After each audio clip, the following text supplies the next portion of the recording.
Welcome at the Youth at Heart Forum of the Dutch Ministry of Foreign Affairs. Today we are going to talk about a very important topic. How can we make youth engagement more meaningful around the world? And this session was actually organized by UNICEF and Generation Unlimited.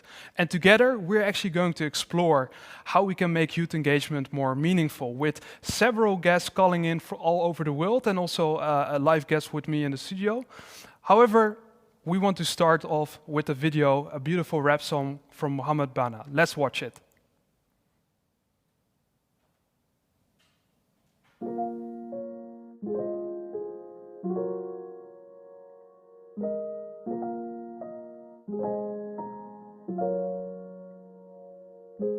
Young girl, young boy.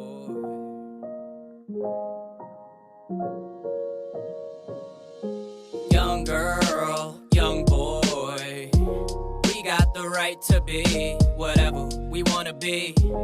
Anything other than that, don't believe. Young girl, young boy, we got the right to be whatever we want to be. Anything other than that, don't believe. Don't believe you don't have the same rights as me, 'cause you're under 18 and I'm 23. You the youth, the future all depends on you. If we deny rights for you, you go down, and if you go down, we're all going down too. And I'm just saying that 'cause I don't wanna be the one to blame. I do my part, but you gotta do the same. Go to school, in the end they're gonna give you a paper. This paper's a tool, don't believe anyone that tells you you don't need it. Whoever says that is a fool.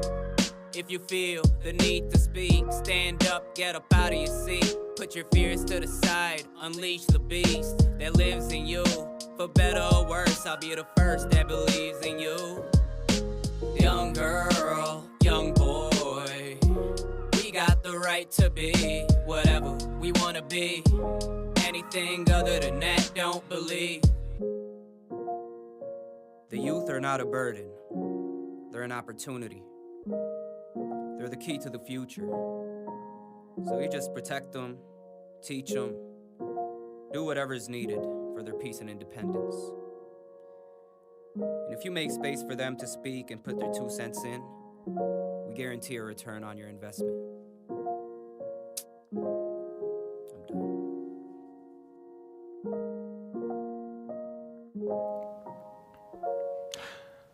Yeah, I really want to thank Mohammed Bana for this very beautiful rap song, because he really touches upon a very important point, the right to be.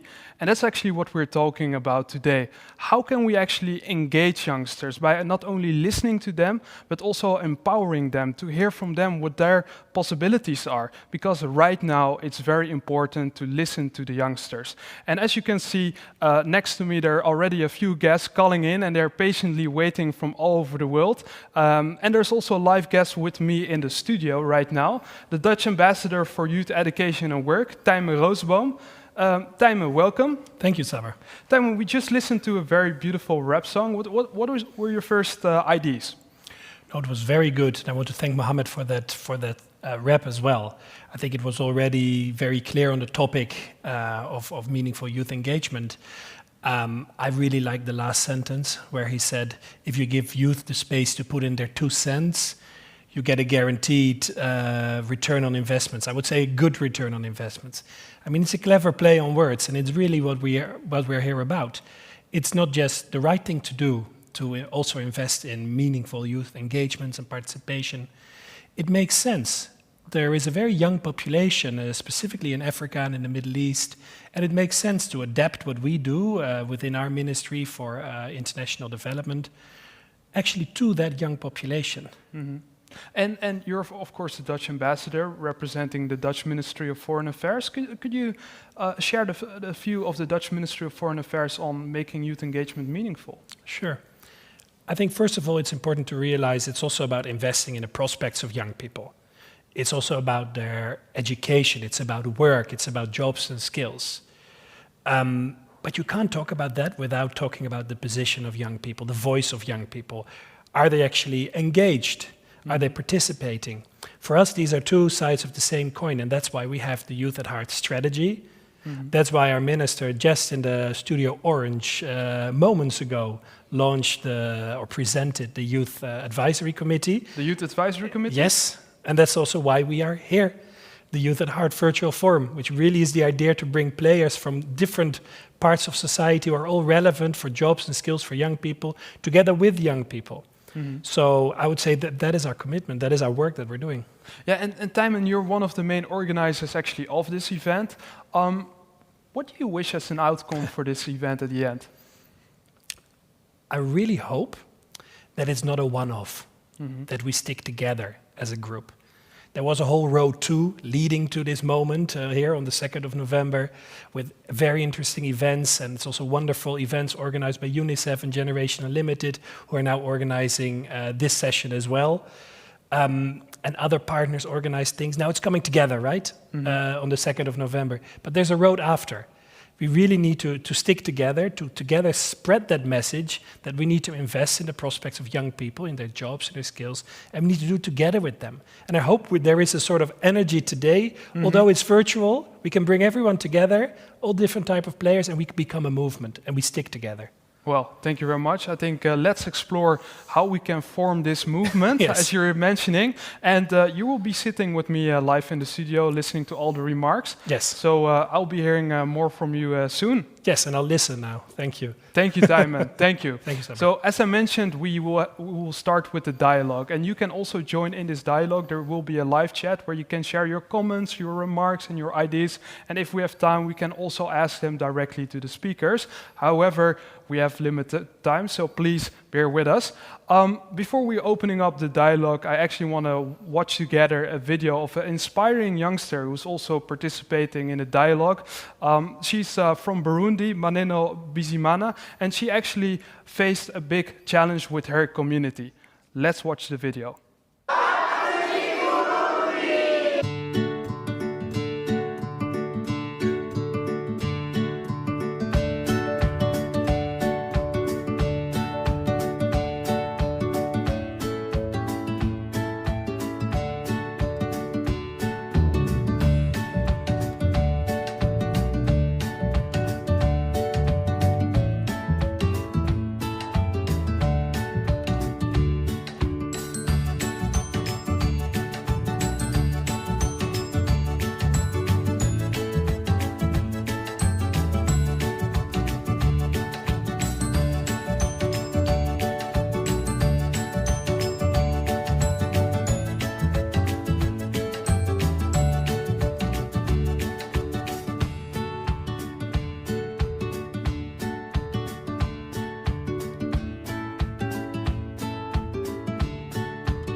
Yeah, really beautiful to watch. And as I mentioned, Maneno, her entire community got displaced by a landslide. However, she decided to join the Upshift program and to turn her challenge into a possibility. Maneno will be live with us, and she will be speaking French, but will be translated in English, and everything I say will be translated in French to her. Maneno, bonjour. Bonjour. Maneno, we just watched a very inspiring video of you. Could you maybe share with us what your main challenge was and how did you overcome this challenge?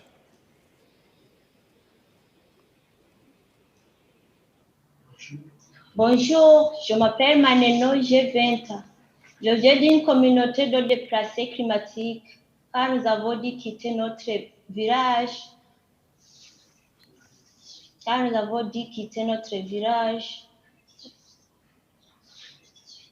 And how was it for you to leave your village?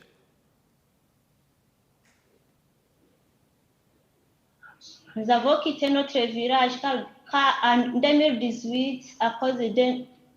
Parce que nous avons dû quitter un éboulement. Arrivé à Mayengo, notre village d'accueil, nous avons dû réapprendre parce que nous avons And what made you decide to join the Upshift program and say, I want to change my situation?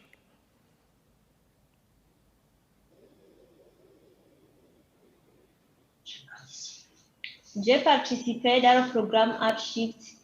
Dans ce programme, nous avons identifié le problème qui handicape notre communauté en cherchant ses causes, conséquences et même les solutions idéales face à ce problème. Avec des amis, nous avons rejoint le programme Upshift. Nous avons identifié les programmes de la santé. Okay, and Maneno, what is your main advice for the youngsters listening right now who might also face hardships? What would you advise them? How can you overcome such hardships?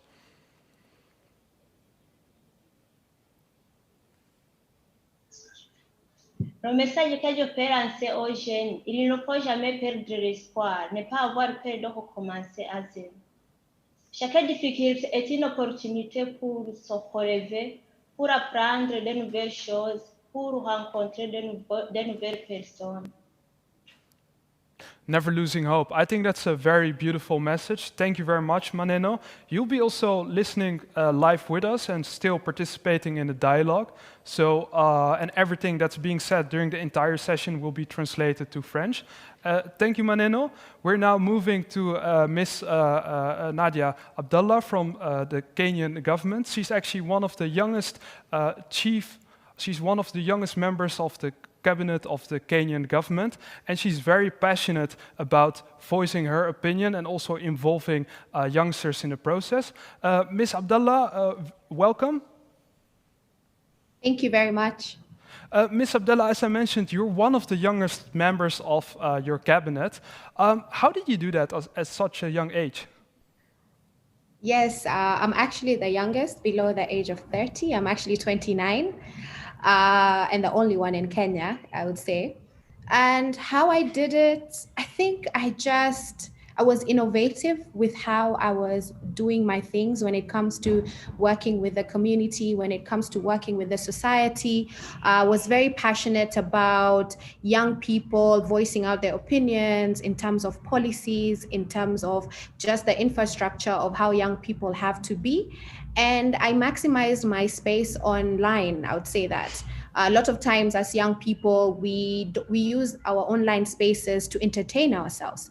But in my case, I used my social media presence and also other presence to just harness my voice. I would do videos talking about different issues that young people have to fight for.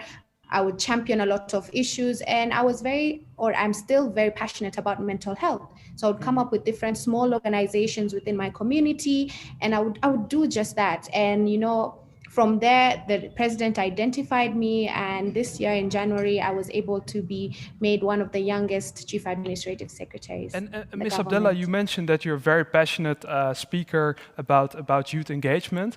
I've also watched your Instagram where I see that you motivate youngsters in your country. Why is it so important that you speak up as a young leader? I think it's important because as a young person, I know what works for me and what doesn't work for me. In Kenya, the young people here, we're very dynamic, we're very innovative, but a lot of times we are very scared of voicing out our opinions because we feel that we don't have the experience, or we feel that we are so young that we might make mistakes. So I try to let young people understand that by making mistakes, it's a way of learning. Yeah. Yes, it's a way of learning. A way of learning, and your president and also the Kenyan government is very passionate about involving youngsters, and also are a strong advocate and also a partner of Generation Unlimited. Could you maybe share some of the projects or some of the experiences, recommendations from these projects? Yes.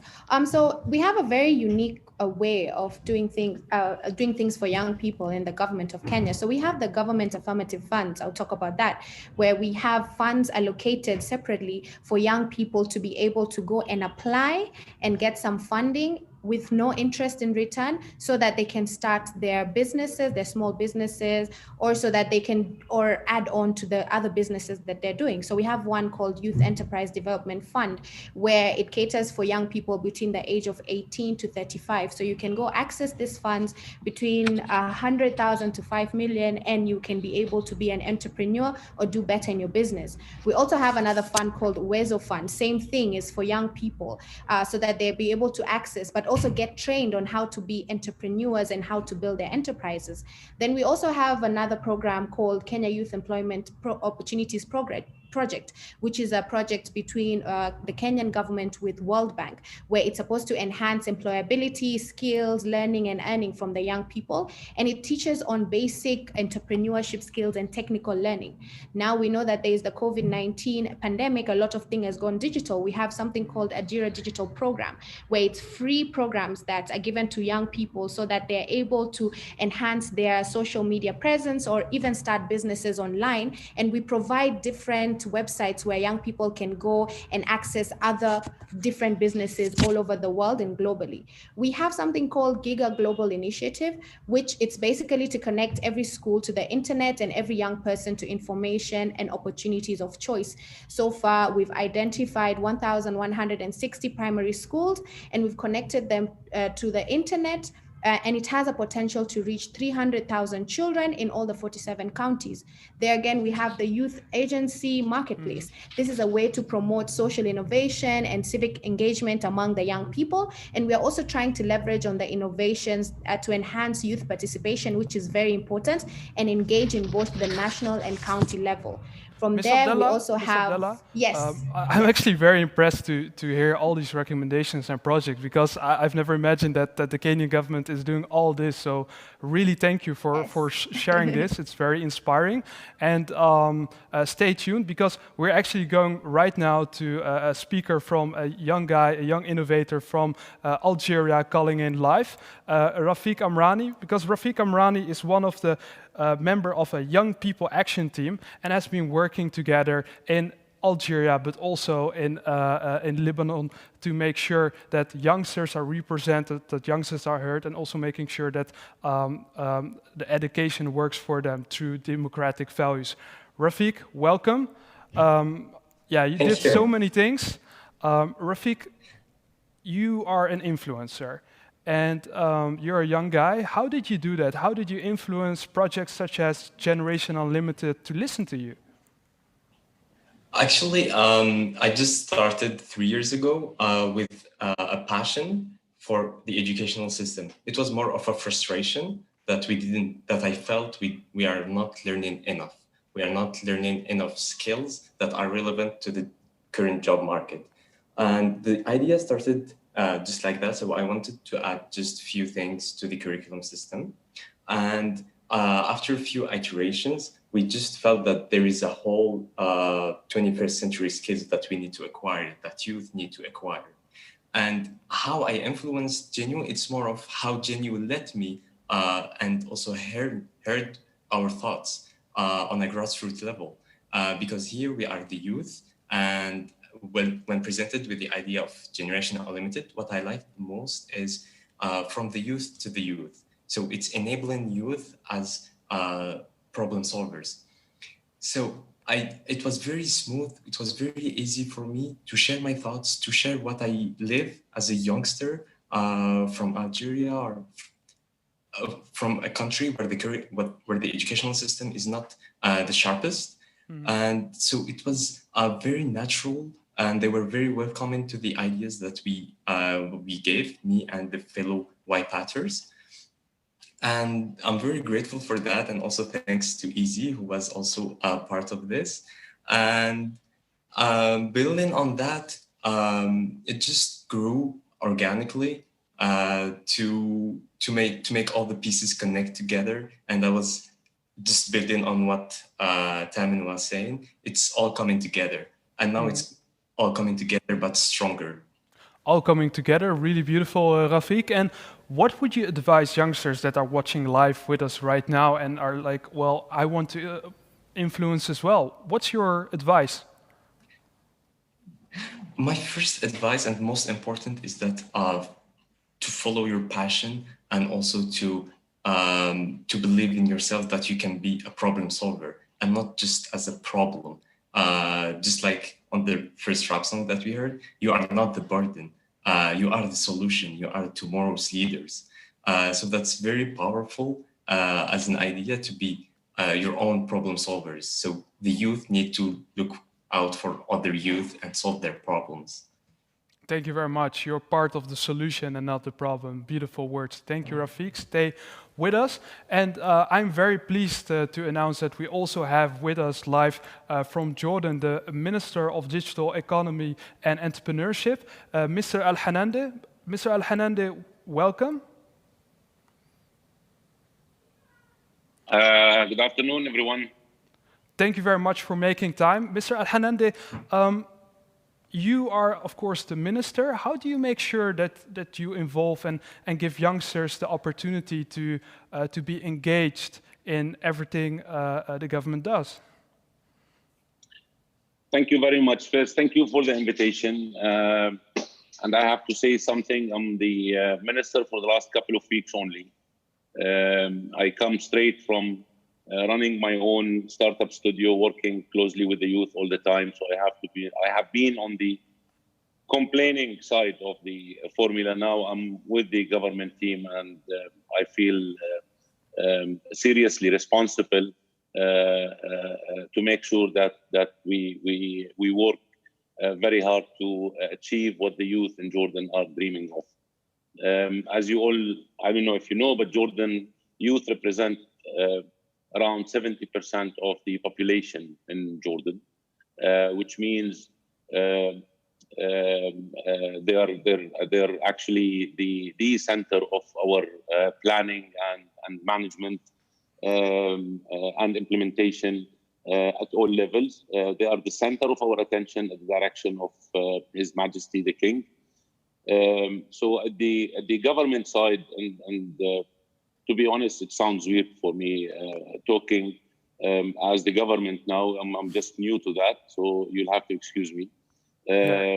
At the government side, we're trying to maximize the engagement and the role of the youth in the decision making and making the future of the country as much as possible. Personally, I'm a strong believer that the development of any country is simply the youth dreams and passion and their hard work towards achieving that, and that's what makes the real difference. And us, we need to be basically the enabler for them to be able to do that.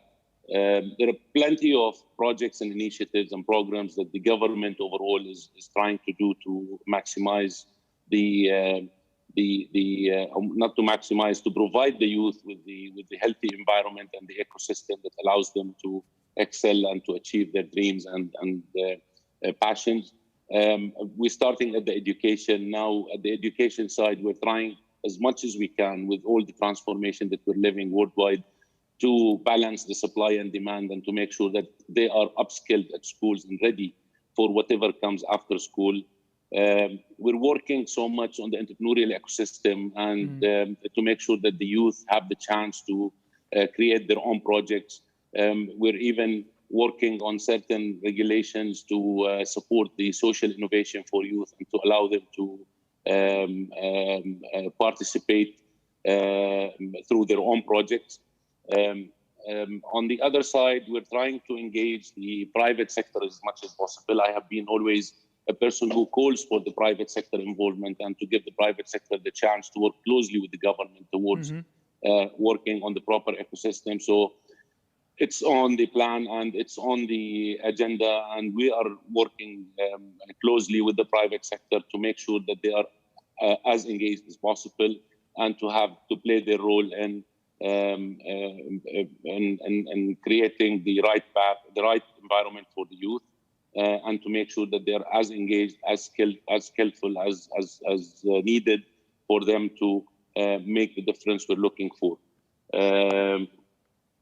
On the other side, and as a digital economy ministry, we're building the proper infrastructure. We're trying to be as much as possible data-driven.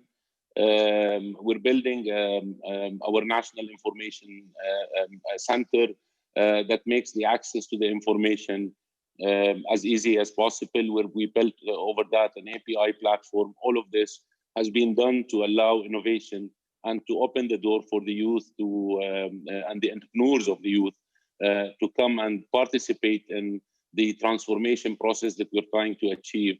And all of that is in order to support the economical and the social sustainability in the country. Mr. Al-Hanande, Yes. thank you very much for sharing your points of views. I think the Jordan government is also doing quite a lot to involve youngsters. And it's funny that you actually mentioned the private sector, because we have now heard from youngsters and from two important policymakers, and we actually have someone from the private sector calling in live from Paris, who maybe can share and build upon your points you just provided, because we have... but before we do that, I actually want to go to Taime. Taime? Yes. You have news for us? Well, I just was informed that it's actually really nice that we have people in the chat from all over the world now. We got questions from the Philippines, from Brazil, from Kenya, from the Gambia. Oh, lovely. So that's really interesting to see how this is actually obviously a topic that touches upon young people all over the world and who are engaging right now. Well, that's on topic, right? Yeah, that's really beautiful. For all of you watching with us, it's really nice to hear that you're from so many different countries and that you're actually so involved in this discussion. Thank you, Taiman. As I mentioned, we're going to the private sector because I want to hear from a young leader actually as well. Izzy, she's calling in live from France and she's actually representing Unilever. Izzy, welcome. Great. Hi everyone. So thank you so much. It's a pleasure to be on this panel as a young-ish person myself, and especially working on Unilever's global youth strategy, but also having recently returned from a one-year secondment at Generation Unlimited, where I was working on youth engagement, and I helped set up the Young People's Action Team, which Rafik is part of, and so it's very nice to see you. So if I switch hats and kind of talk from a private sector perspective, so we know that business has a key role to play in providing opportunities that empower young people to take action and to own their future. And those opportunities really revolve around skills training and employment. We know that the lack of employment pushes young people to the margins of society, making them less able to contribute to the national development of their country, but also reducing their opportunities to exercise their rights as citizens. And of course, from a pragmatic business perspective, we have a clear interest in ensuring that education and training systems also kind of create the skilled labor force that we need for the future and that we need to be successful. So actually at Unilever, we always say that young people are our future employees, they're our future consumers, they're our future workforce across the public, private sector side. And so in short, they're our future makers. So that's why we have been developing initiatives that provide those opportunities to young people. We, of course, have initiatives more from an HR side that are all about the apprenticeship schemes, making sure that they're accessible to as many people as possible, inclusive opportunities, but also building partnerships with universities around student placements, business competition, so that young people can already kind of try out and try their skills.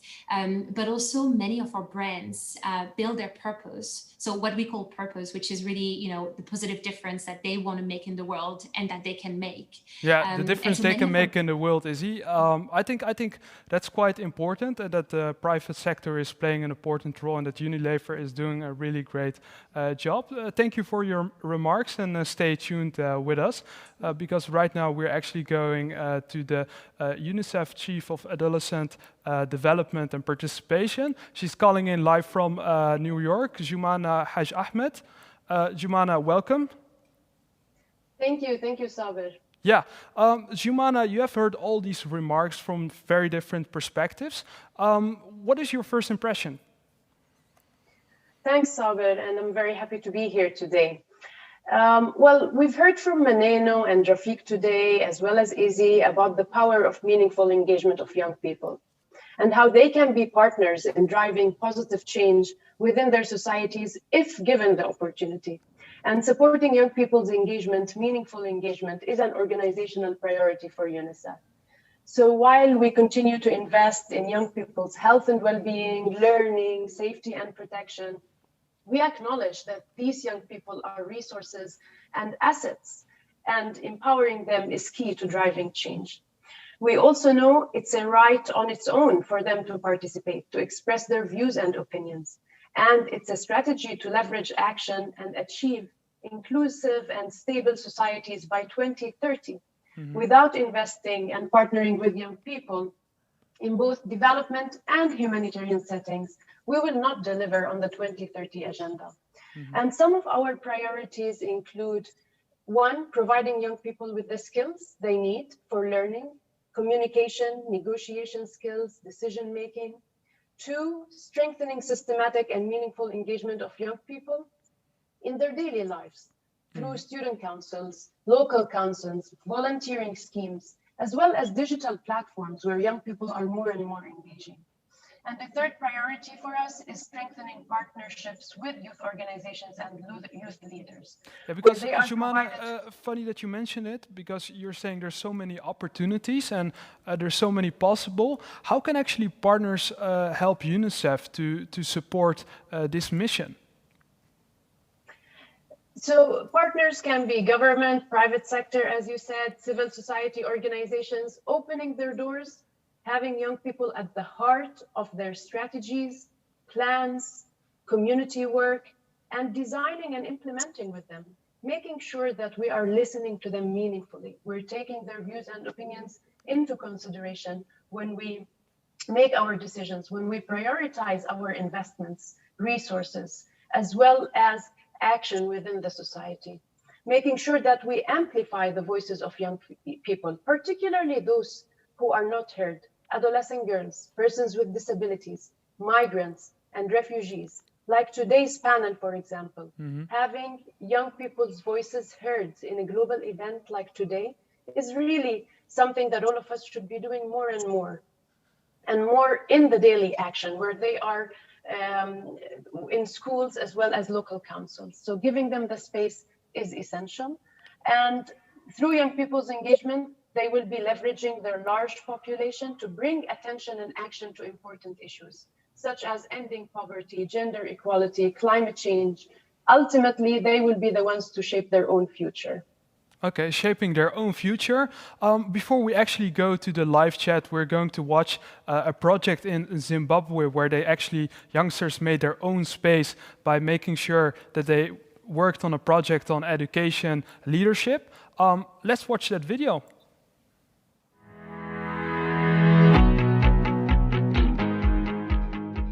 So what we did is UNESCO reports that in the sub-Saharan Africa, we have an average of 14 students sharing a single textbook. And we were actually some of the students who felt this pain. So back in the days when we were in high school, it was very difficult for us to access past exam papers. In the rural areas of Zimbabwe, around 8 students are sharing the same textbook. It's an online platform that hubs everything educational, from textbooks, past exam papers, marking schemes, which is providing this for a sub-Saharan secondary to tertiary education student. We have learned a lot in Cairo. The boot camp was actually beneficial. So we now want to take what we have learned in Cairo and apply it in Chunfine so that you can apply it in Zimbabwe so that we can scale our program. Yeah, we just received some questions from you, and we actually have time for one question. And there is a burning question for Ms. Abdallah from Kenya. One of the people is actually asking you, what was the role of youth in the policy-making process for these funds you talked about?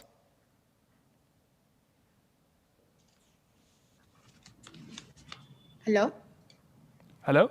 Yes, so thank you very much for the question. So if you look at our Kenya Youth Development Policy, you'll realize that we've really divided the role of the young people into 3 subsections, which is the social role, the economic role, and the political role. So in all these 3 roles, young people have a chance to actually access these different funds that they need to access in order for them to participate in implementation processes or in creating social engagements or civic education from time to time. So actually the policy that is there is really centered and catered to the young people of Kenya, and it's easier for them to really understand and now articulate it well as they move forward when it comes to participation and educating themselves as they move forward from the process.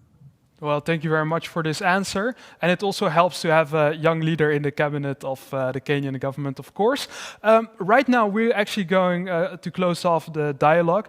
And I want actually commitments from all of you. For example, well, I will commit to making sure that young people can talk with each other and talk with policymakers and private sectors to find solutions.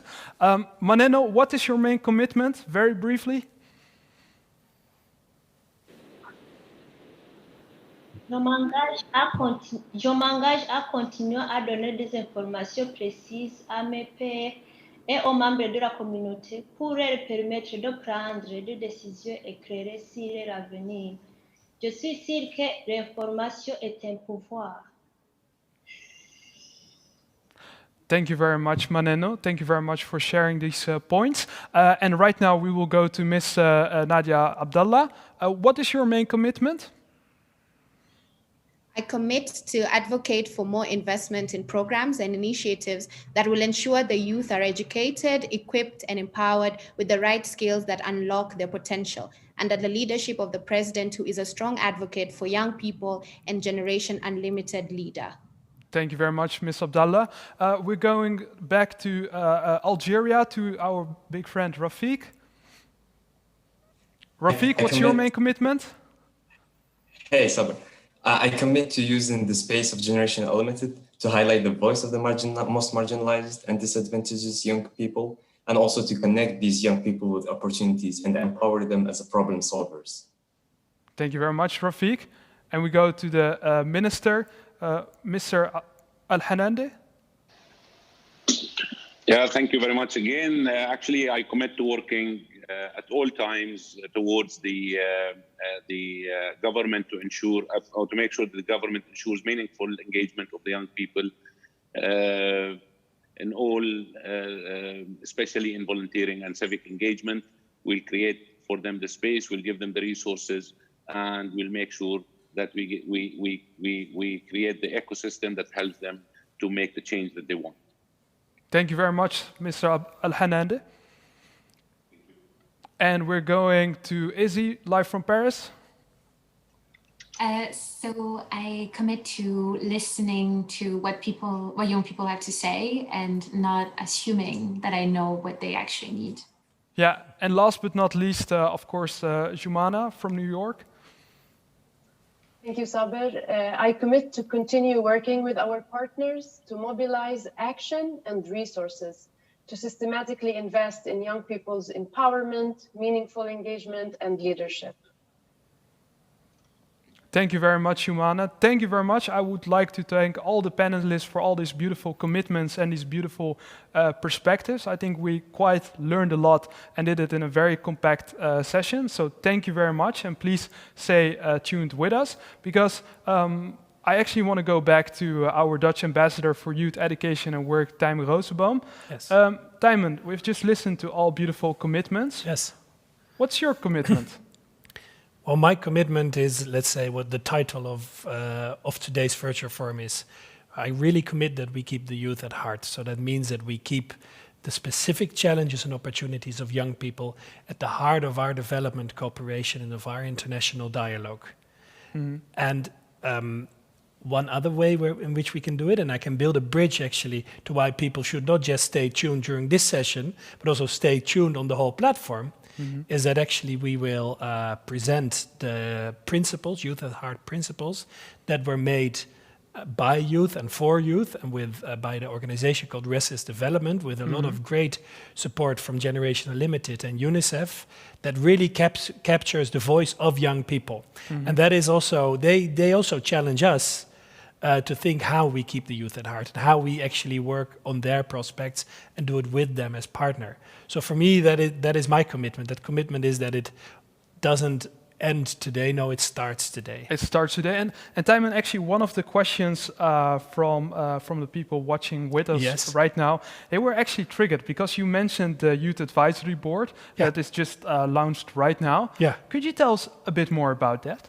Of course. I mean, we presented it. Yeah. It's not there yet. Okay. So I would say keep a good eye on our website, on our Youth at Heart website, because we will actually start asking for people to apply the moment that we actually have it all established. So watch this space, I would say. You can also follow me on Twitter if you want. You know, I'm trying to become an influencer. You're helping me out, Saber. Yeah, on Instagram. On Instagram, exactly. So to actually keep an eye on this space, because there's more to follow. Okay, more coming soon. Okay. Yes, we developed this committee actually with our youth partners, with the whole framework, with Choice and with the National Youth Council from the Netherlands and with the think tank at the ministry. So it's there, but hold the space. Keep an eye on us. Okay, quite mysterious. But, Exactly. we No, like not that. mysterious. It's just a cliffhanger. A cliffhanger, of course. And Timon, at the beginning, we were talking, of course, about this event, and you also mentioned starting a movement. Yeah. If you hear all these commitments, is this already starting like a movement? It does feel like it, right? I really like the way that people ended with commitments, because it shows how they will keep the youth at heart and how they will work on meaningful engagement. I should say, having seen government with minister, who I specifically want to thank as well, and from Jordan, and then and government from Kenya, we got private sector, international organizations, and inspiring young people. Such a positive story, right? It really feels like this is a broad movement, and we need everyone on board. We need everyone on board. And of course, one of the main outcomes of this session, what you mentioned, the different commitments, the different starting a movement. Are there some other because at the beginning I also asked you for what you hope for as an outcome. Yeah. Did you also have another takeaway from this session? Yes, what I really noticed were some of those, what I said, some of those positive stories. We saw the videos, but we also heard some of the young speakers. We heard Manana, we heard from Zimbabwe, we heard from different places where there were actually, you saw that COVID hits young people seriously. But it's really good to see how they try to make it into a positive action within their community. You know, not just thinking about how their prospects are being hit, but actually a positive role. I think that is very clear from this, and then it's up for policymakers to facilitate that. Yeah, to facilitate that. Well, we will stay tuned, because after this session we have many more sessions, of course. And actually, we're at the end of this session. I really want to thank Timon Rosenboom, again, our Dutch ambassador for youth education and work, for your input and for your work. And I also actually want to thank all the panelists, all the speakers who provided their unique perspectives, but also their commitments. And I actually want to thank you watching live with us, asking us questions, making sure there are comments, even though we didn't have a lot of time to ask them. But still, in the next session, we might have more time. In the next session, we will talk about talent on the move. How can we reimagine talent on the move? But for now, this session, we're coming at the end. Thank you very much, and hopefully see you soon in the next session.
there is no better opportunity than to look at digital innovations than the time we are living in now.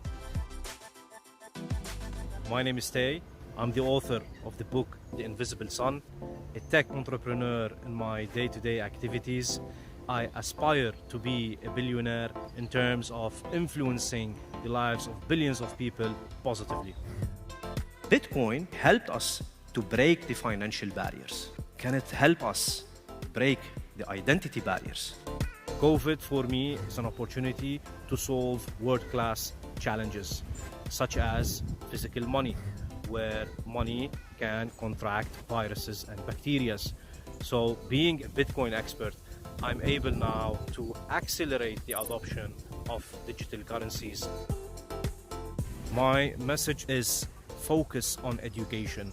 Today we can use digital innovations and digital infrastructure to deliver the same quality and even better education to everyone, including refugees, including the vulnerable ones. The youth is at the heart of any nation. Join us at the digital conference and use your voice to make a difference.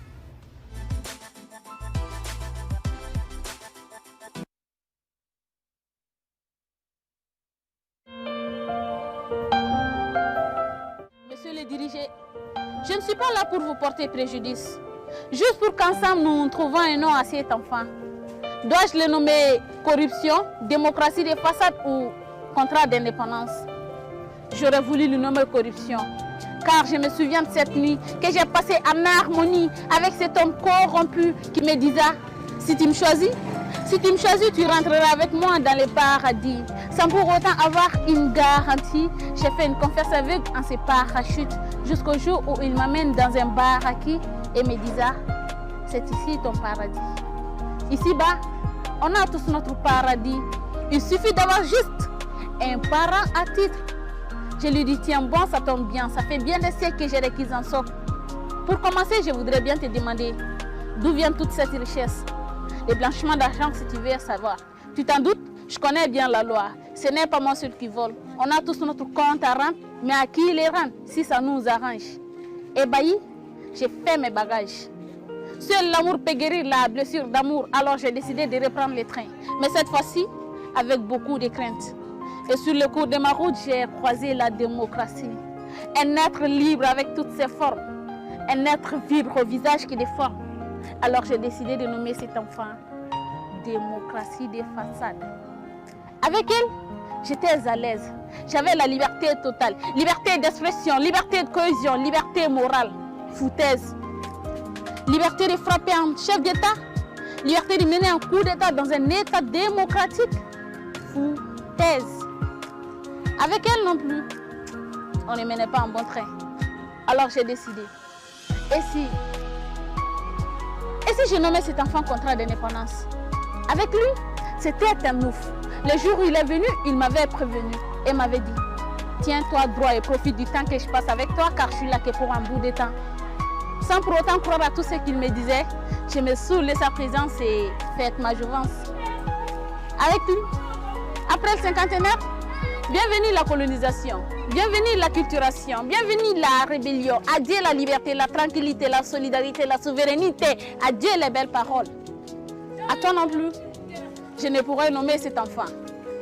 Alors, le monde de mon enfant restera toujours en stand-by. Aidez-moi à lui trouver un nom, s'il vous plaît. La plus belle merveille du monde, celle qui t'a apporté dans ses entrailles. Celle qui te soutient lorsqu'il y a une faille. Elle porte en elle nos souvenirs d'enfance, nos cris, nos joies, nos souffrances. On lui doit respect et considération.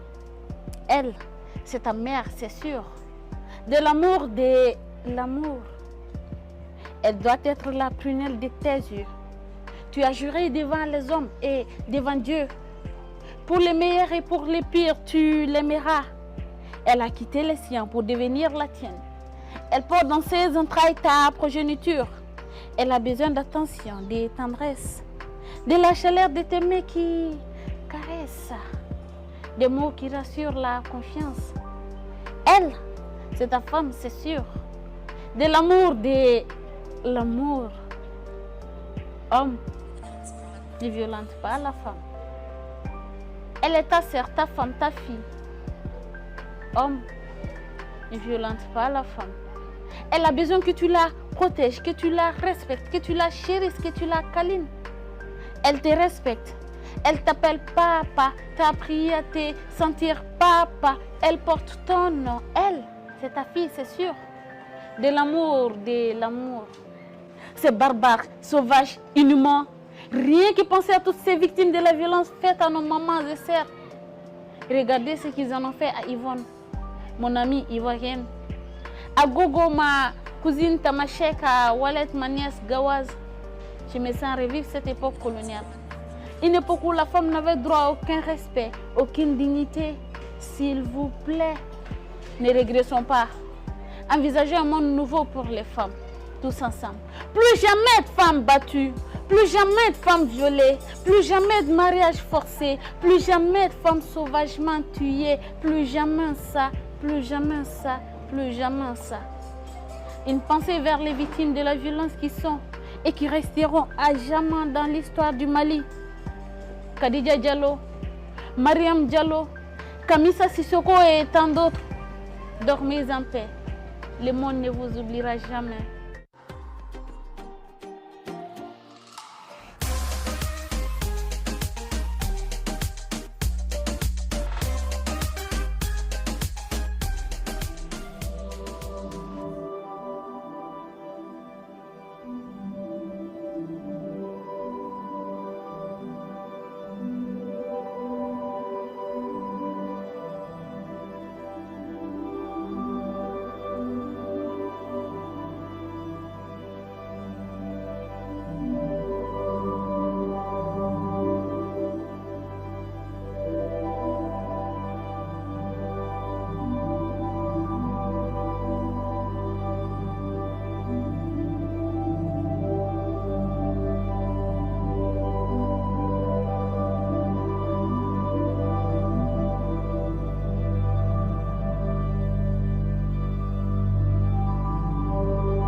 Yeah, welcome back at the Youth at Heart Forum of the Dutch Ministry of Foreign Affairs.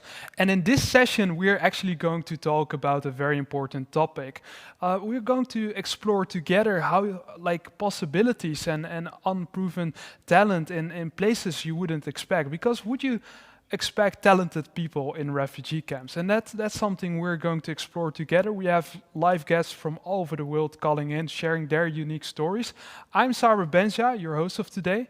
And there we see our guests. I'm just waving to them. Hi all. Hi, hi. Welcome, welcome. Before we starting off to our guests, I actually would like to say that this session was made available by UNICEF and Generation Unlimited, and together we're going to explore again all these beautiful stories. And I actually want to kick off this session with a beautiful hero film about Aboud, who actually was a refugee and turned into a violinist. Let's watch that video.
Yeah, there was such a very inspiring video about Aboud, and to see how he turned the challenge actually into an opportunity, a very beautiful opportunity. And we'll be hearing stories from people live with us, but before we do that, you can also ask questions in the live chat again. You can make your comments, you can make your remarks, and hopefully you can also ask them to the questions to the speakers directly. My first guest of today is a very special guest. She's very passionate about education because she's an education activist. She was a former Syrian refugee but is right now studying in the UK, and she's also a UNICEF Goodwill Ambassador. Muzun Al-Malan, welcome. Hi, how are you? And I'm so excited to be here with everybody. I hope you are all well. Thank you very much, Muzun. I'm doing fine. Good to see you again. Muzun, I just mentioned your story. Like, who are the people in your life that actually unlocked your potential in your journey? It actually started with the whole family, basically. For example, my parents, they have been so encouraging to all of us, especially to my father and his actually sisters and his brothers as well. And they always believe in education as a great way to achieve their goals and to be effective in their society, but also who has a direct impact on my life. My father, of course, he always encouraging me and stands with me basically to achieve my goals, but also to help me to help others and to give them hope and to encourage them to believe in their rights and to give them a better life. Yeah, beautiful. And as I mentioned before, you're an education activist. Why are you so passionately speaking about education? This is such a great question because education has been a very important part of my life, and it has played a significant role as it helped me to find hope when there was darkness. Actually, I have gone through many challenges in my life, starting with the war in Syria, then living in refugee camps. But because of education, because I was able to continue my studies, I am Muzun who's today. I am Muzun who can speak for others, not only for herself, but she can speak on behalf of millions around the world. And that's because of education, because the power of education has given me in my life, and it has given me confidence to speak out, to use my voice, and to encourage others also to believe in education, because I believe education is not important to Muzun alone. It is important for everybody. Everyone in this world, especially children, they deserve to go to school, no matter where they are, no matter how old they are. They deserve to find a quality education, and they deserve to go to school and to find safety when they go to school, because it is not their fault to lose their rights, in particular education. And education is not a privilege, it is a right, indeed, and it must given to everybody. So how we see how education has impact and positive impact indeed on my life, and I can see it for everybody around the world. That's why I didn't give up speaking on behalf of others. That's indeed, now I can go to university, I can study, I have like access to most of my rights in my life right now. But I didn't give up, because there are millions out there, they still cannot go to school. That's why I will never give up until every one of them, they can have access to opportunities like I do, and like many of us have access to them, and we take them for granted. So we shouldn't take this stuff for granted. We must feel the value of education and how education could be lost at any moment. I didn't expect when I was in Syria I would lose my education. Like 11 years ago, I was living in a peaceful country. Syria was so peaceful, and I was going to school like, here in Europe and like other parts of the world where they have access to education, and they took it for granted as well. But I didn't realize how important to appreciate what we have until actually the war started. And at just a few minutes, I wasn't able to go to school, and I wasn't feel safe to continue my education. So Muzun, also we had Muzun, to... I can tell you're very passionate about education, and I can see it from your eyes, and it's very important because you mentioned unlocking potential, and that's very important that education does that as well. We have both been playing a game, Unlocking Your Potential.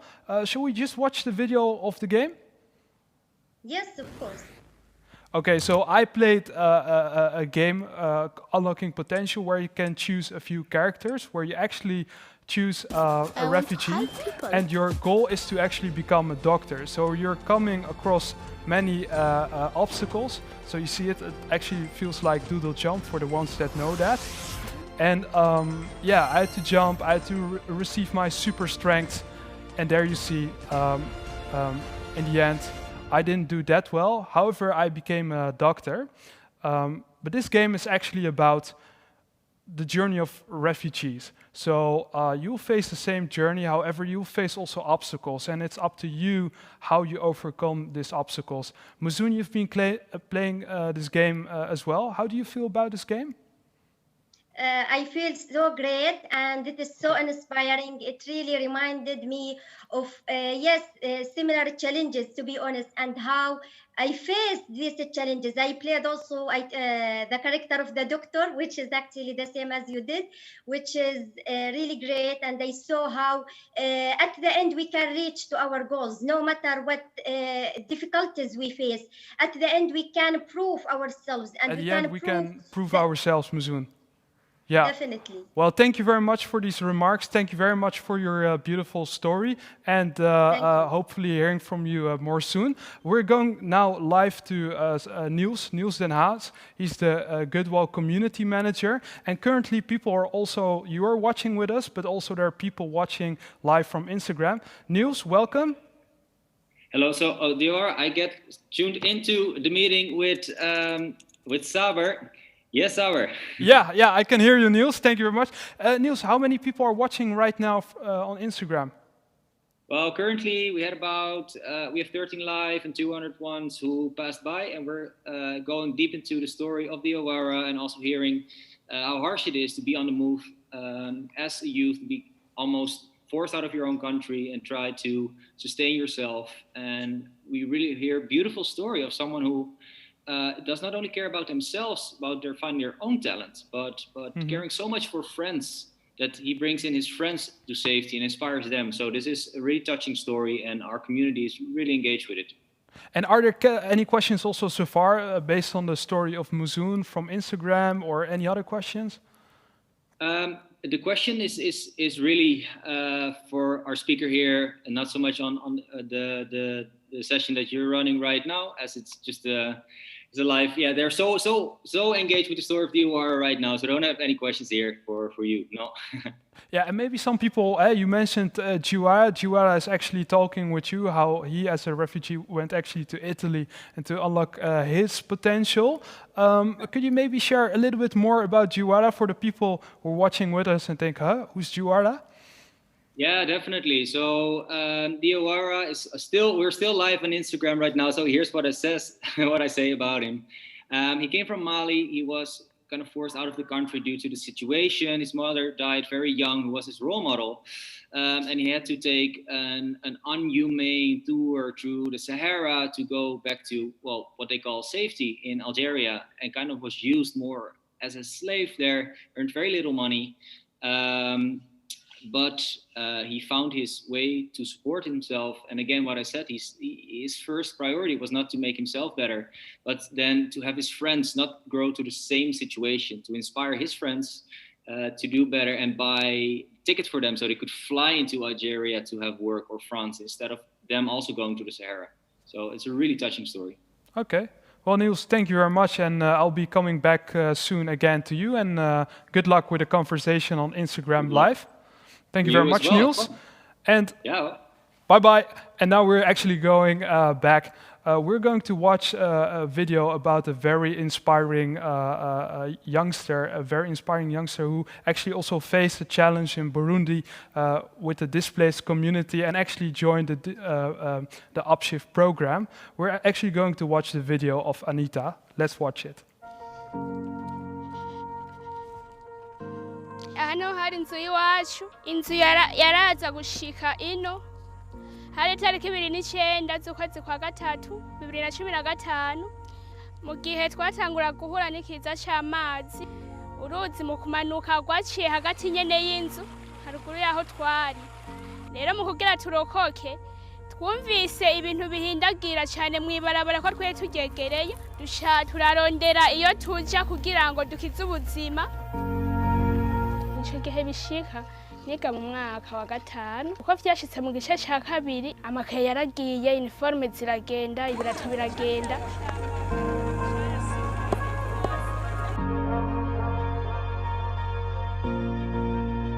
Ababanyi twahasanze by'ukuri ubwa mbere baraduhaye ubwakiranyi, twarabishima cyane.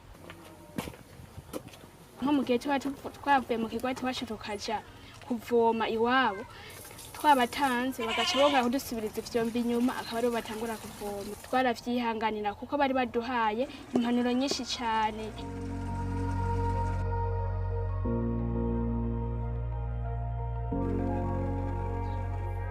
Ntaho dufise turima atari ngaha nyene impande y'inzu, canke ngo aho twokora akantu twashobora kuvuga ati kano kantu tukagurishije ko shobora kudufasha, ntaho dufise.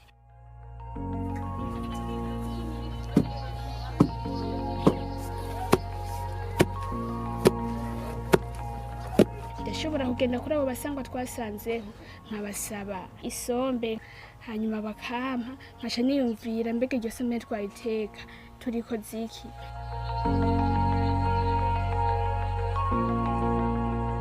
Kuva nkura sinari bwaje mu bitaro canke ngo mpure n'ingwara yo kuguma ndahwa, yo gusha cyane mu nda, yo gutimba ku mubiri. Mama ntivyamworoheye kuko papa ntiyari hafi yacu. Mama niho yacafatikanya n'ababanyi arantwara ku bitaro, bica bisaba yuko ibihe vyose nomara nko mu bitaro nk'amezi atatabura. Rero nico gituma bitakunze ko mbandanya kw'ishure, abavyeyi barahangayitse, barabura ibikoresho, barabura amahera y'ishure, n'isaha na kano kanya. Nico gituma nange gusubira kw'ishure, iyo niyo ngorane nahuye nayo.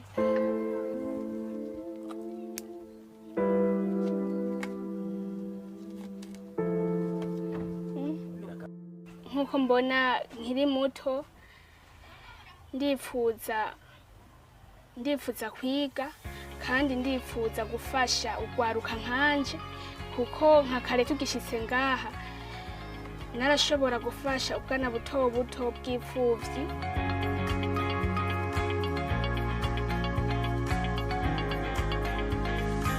Shift Burundi iradufasha dusha dukorana hamwe turi abajene batanu turiyumvira mbega hano mu kigwati wacu ikiduhanze n'igiki. Abajene bashoboye kubura impanuro hakiri kare baguma basama inda z'indaro, inda zitifujwe. Muri ico gihe dushoboye kwicara hamwe turi batanu twariyumviye baratubwira, turavuga ati none mbega uyo mugambi wacu twashoboye kuvuga, twashoboye kwiyumvira twowushikako gute. Dusha dufata umugambi wuko twofasha abo bantu baguma basama imbanyi zitifuje mu kubaha impanuro no kuza turabirukira tukabaha inyigisho natwe tuba twakuwe muri Shift.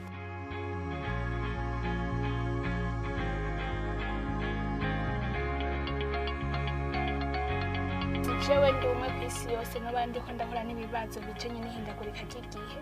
Hariho abanduta nabo nduta. Nashobora bwa mbere kubaho kwihangana mu buzima bwose bariko babamo, ntibace batawakuba canke ngo bashobore kuma biyumvira yuko bashobora kuja mu buhumbu canke naho ngo baje konona ibintu vy'abandi ngo nuko bo bashonje. Ntibagume batenyenye ku murongo, bagume bihangana. Iyakoze biriya n'ibindi zobikora.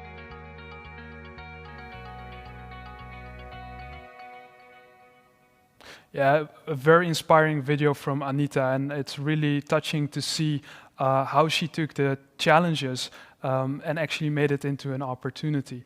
And I've heard that so many people, youngsters from all over the world, you are watching live right now from countries like Malawi, Kenya, Zimbabwe, the Philippines even.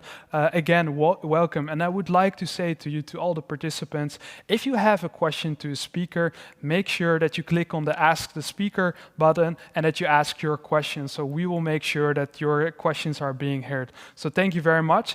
And right now we're actually going to talk about, when you have to start all over again, you have to reimagine your future. And that's why the Reimagine Your Future Challenge has been launched. How can you make sure that your skills are used in a very efficient but also in a very good way to have a bright future? And today I'm actually going to talk with two inspiring youngsters about this topic.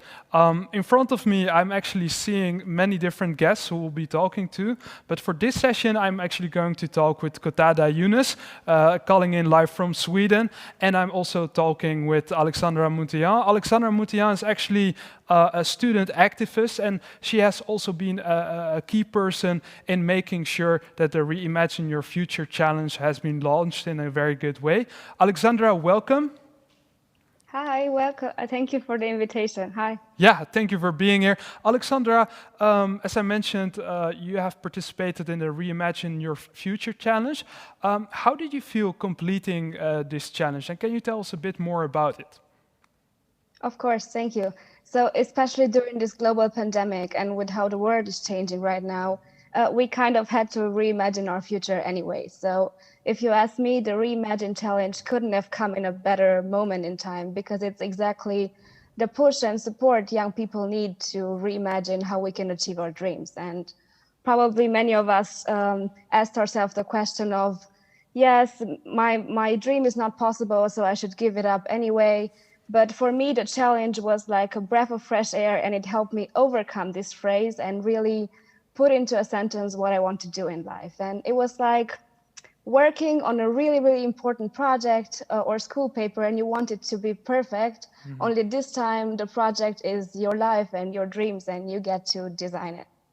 When I first left home, Romania, I would have loved to have something like the Reimagine Challenge to help me put my dreams into order and make a battle plan on how to make it as a young migrant in a new country. And especially when you leave to achieve your dreams, it's everything but easy. And the outcome of the Reimagine Challenge, the future canvas you do for yourself, would have helped me very much in my migration journey.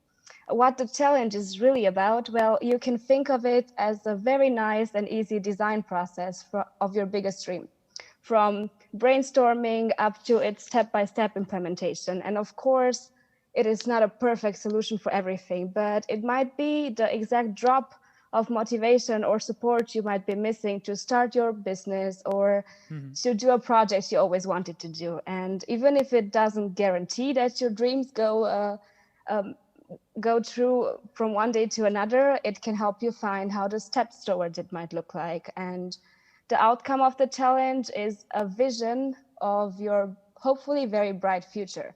It asks you all the right questions and challenges you to really understand what your dream is about. And you get to rethink your surroundings. What are your strengths? What are the people that support you? And very importantly, where your motivation comes from. It's like an individual toolbox. You get to achieve your dreams with your superpowers, superheroes as mentors, and a lot of great resources. And the challenge, Alexandra, you mentioned it's a toolkit with so many opportunities. Why is it so important right now to launch this Reimagine Your Future challenge?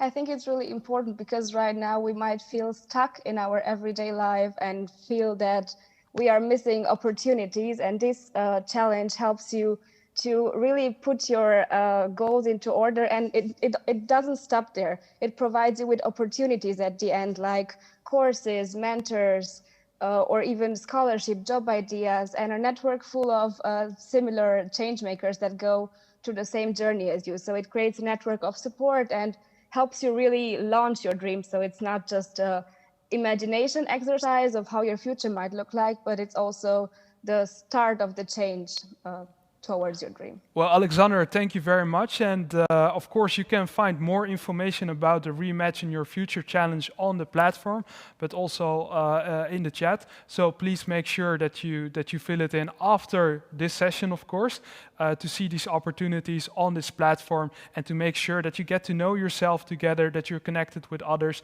but also that you get to see opportunities like work and scholarships. Thank you, Alexandra. And right now we're going to Kotada. Kotada is actually a former refugee. He fled from the circumstances in Syria and came to Sweden, had to start all over again, but is now the founder and CEO of one of the most promising media companies in Sweden and one of the largest Arabic media platforms in Sweden. Kotada, welcome. Thank you for being here. Thank you so much for having me here. Kotada, as I mentioned, you had to start over from the beginning. What were some of the challenges you had to overcome, and how did you do that? So there's actually two challenges. But before I go into that, I want to say that actually my grandparents were refugees as well. They migrated all the way from Palestine to Syria in 1948. And I couldn't ever imagine that I will do the same journey to go from Syria to Sweden. I would say I had a little bit better luck because they walked all the way from Palestine to Syria. I took a different route to Europe. I actually had a visa to Denmark and I stayed in Sweden. The challenge of being a refugee in a new country is two things. Is everyone want to look pathetic on you and ask you about the past and don't want to ask you about the future. And the second challenge is you are without a network. So I think in general, how you come over that is by telling people, don't ask me so much about the past, and can you please ask me about what do I want, what do I need, and about the future more than about the past. And the other thing is, which is very important, is you are born here like new. You come here, you don't have any friends, any family, any network, and I know that because I have an experience. I born and raised in a refugee camp, and I know the importance of a network. But others who are newly refugees might not have it in mind because they have other worries and other things to know. And I started to build my network, and there were so much great people who have helped me build my network. And at the moment, our media platform is actually the third largest media platform in Sweden that so much of the Swedish people still don't know about because we speak in Arabic. And I would say we grew so much in terms of followers and in terms of actually becoming a legitimate business that actually generate money is because network and trust from our network.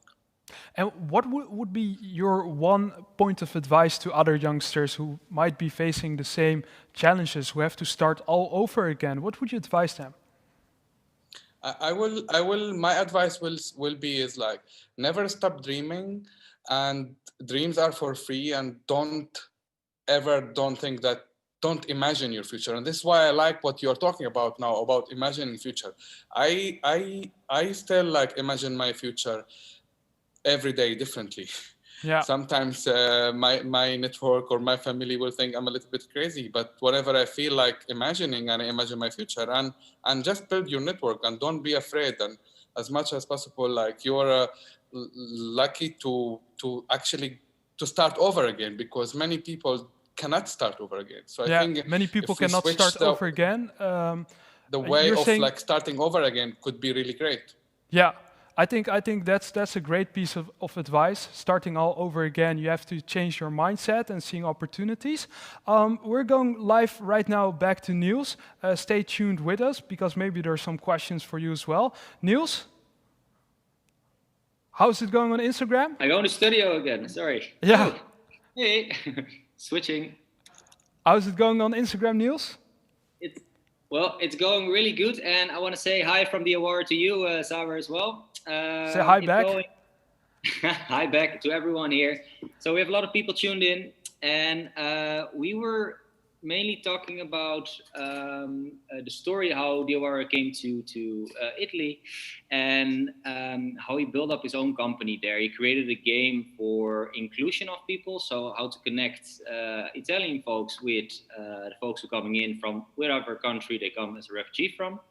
And it became very, very successful. And what's beautiful now is that he's actually employing Italian moms in his store, as they are very poor themselves or cannot find work, to learn skills and earn money so they can grow.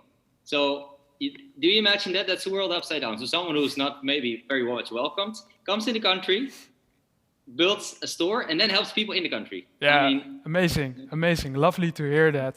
And people are also, of course, following our session news. Are there maybe some questions also for Alexandra or Kotada from the people that are watching your live session? I wish. Yeah, no, it's very challenging to watch the live session plus an IG live session. So I think that's why there's not so many questions about that session. So I'm very sorry for really hogging the community in the IG live. Okay. But that says nothing about the quality of the conversation, because I see the engagement there, which is amazing. So Alexander, That's beautiful. from your side, well, I heard it. I really loved it. My community is very much engaged with Diawara, so sorry for that. Yeah, no, lovely. Good luck with the conversation, and hopefully see you soon again. Well, thank you, Niels. And we're actually closing off this section. I actually want to go to the next segment, because we're going to talk about a very important partnership, the Prospect program. But before I will explain a little bit more about that, let's watch a video of our Dutch State Secretary who's actually involved and will explain a bit more about this. Let's watch the video. Today, we heard many stories about young people that have been forced to move. These are very difficult stories to listen to, moving stories, but also stories that inspire me, stories that bring hope, because they focus our mind not just on the problems that they have experienced, but on the potential that they bring as young displaced, a potential that we must not allow to be wasted, not for them and not for us. Today we have about 40 million young people that are displaced. All of these people were born this century, because on average now it takes 20 years before a refugee can return home. Imagine that time. It takes you from being born to earning a master's degree, and you cannot be home. That's why I so wholeheartedly agree to the statement of this session, that with the right support, at the right time, and with the right access to opportunities, we can and we shall unlock the potential of those young people. We can create prospects for them.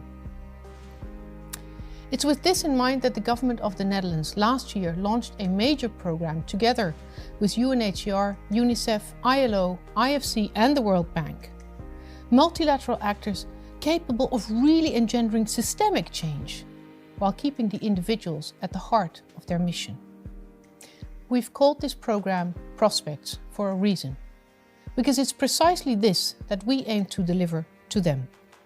This is our answer to a growing recognition that humanitarian assistance is absolutely critical. But it simply isn't enough.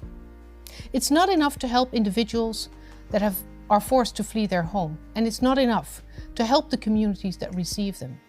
What we really need, is a long-term, sustainable development approach. Together with our partners, we implement these programs in the MENA region and in the Horn of Africa. They provide refugees, displaced people and their host communities access to protection, including mental health and psychosocial support, access to education, access to jobs, access to a future. We hope that together with them we can create dignified life conditions for thousands of people, hundreds of thousands of people. Just imagine what prospects can unlock. It's young people that are at the heart of these interventions.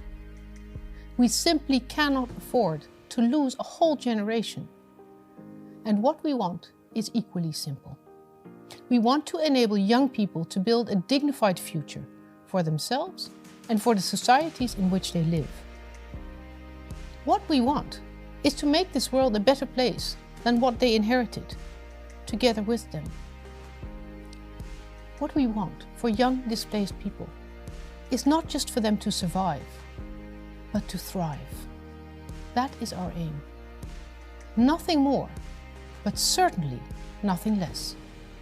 Thank you so much.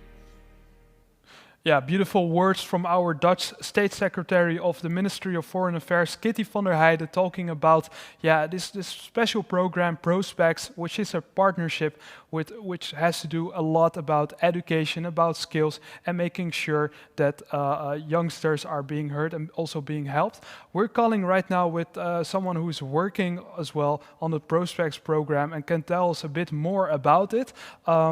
Kimberly Davis is the UNICEF lead for employability and skills. Kimberly, welcome. Hello Saber, and greetings from Nairobi, Kenya, where UNICEF and partners are working across the region on the Prospects program to enable youth in various life circumstances, in and out of school, in refugee camps, and displaced in their countries, to succeed in education, work, and life. And so through Prospects and similar programming, thanks to the support of the Netherlands, our aim is to ensure accessible, inclusive, and safe opportunities and pathways for learning to earning into employment or entrepreneurship. So what actions are happening on the ground here in the region? So equipping youth with relevant and recognized education and skills, literacy, numeracy, 21st century skills, financial, digital, expanding mentoring, networking, and job matching schemes, empowering youth through the Upshift initiative that Anita spoke about earlier from Rwanda, into developing solutions and skills development, and encouraging youth to contribute to policy and program design. And so this is through our initiative, an innovative tool called UReport that we use across many countries for community participation and user-generated content. And so far we have 10 million UReporters on the move worldwide. So increasingly what we're seeing, Saber, is the use of innovations and technologies for greater programming impact and to have a greater reach. And of course, this means ensuring digital access for young people. Mm-hmm. So a very exciting new initiative that we have and that we're developing is the youth agency marketplace called YOMA, an ecosystem matching talent with job and learning platforms such as GIZ's Etinge with free open source content and peer-to-peer support within a market-enabled digital environment. It includes incentives to learn through a token system that is used in real-time local marketplace and for digital learning spaces to access more advanced learning. So particularly we see, and Alexandra mentioned this, so during this COVID context, we know that there's prolonged lockdowns, movement restrictions, suspension of school and other activities for young people. So these innovations and technologies are even more important at the moment. So the youth challenge that Alexandra has mentioned, and we're also hosting towards the end of the month in November, the Better Together Africa program with amazing partners that will be held in late November and designed to engage young people with valuable learning and professional opportunities. So post opportunities will include a referral path to YOMA and rewards such as networking, mentorship, and internships. Which is quite So important, Kimberly.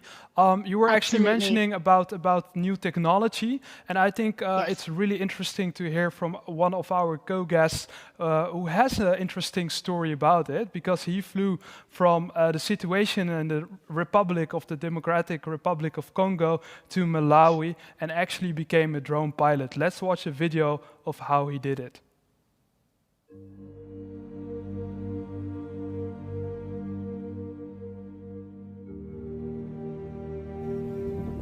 So now, as it was flying, we had, because the wind is coming from this side, we have to make sure that we don't.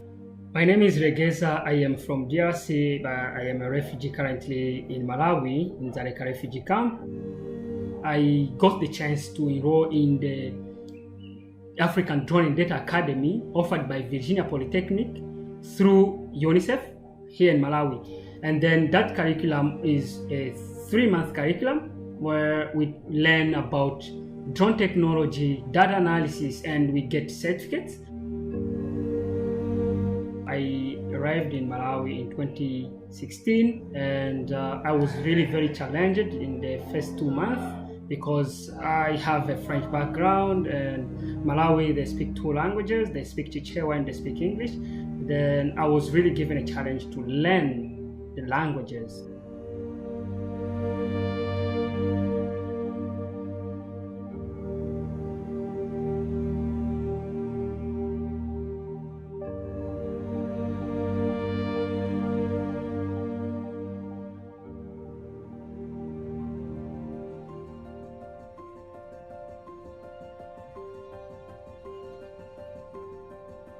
I got 3 certificates, and those certificates have given me the power to work for Superhero. I'm working for Superhero here in Malawi, and probably in Mozambique and also in DRC, my country. We use drones. We use drones to collect blood sample from health centers that are hard to reach in Malawi. I want also to do something for my place, and also I want to show my fellow refugees that yeah, we can do something, and there's some people out there think about them, they want their well-being, that's why they can deploy something to assist them.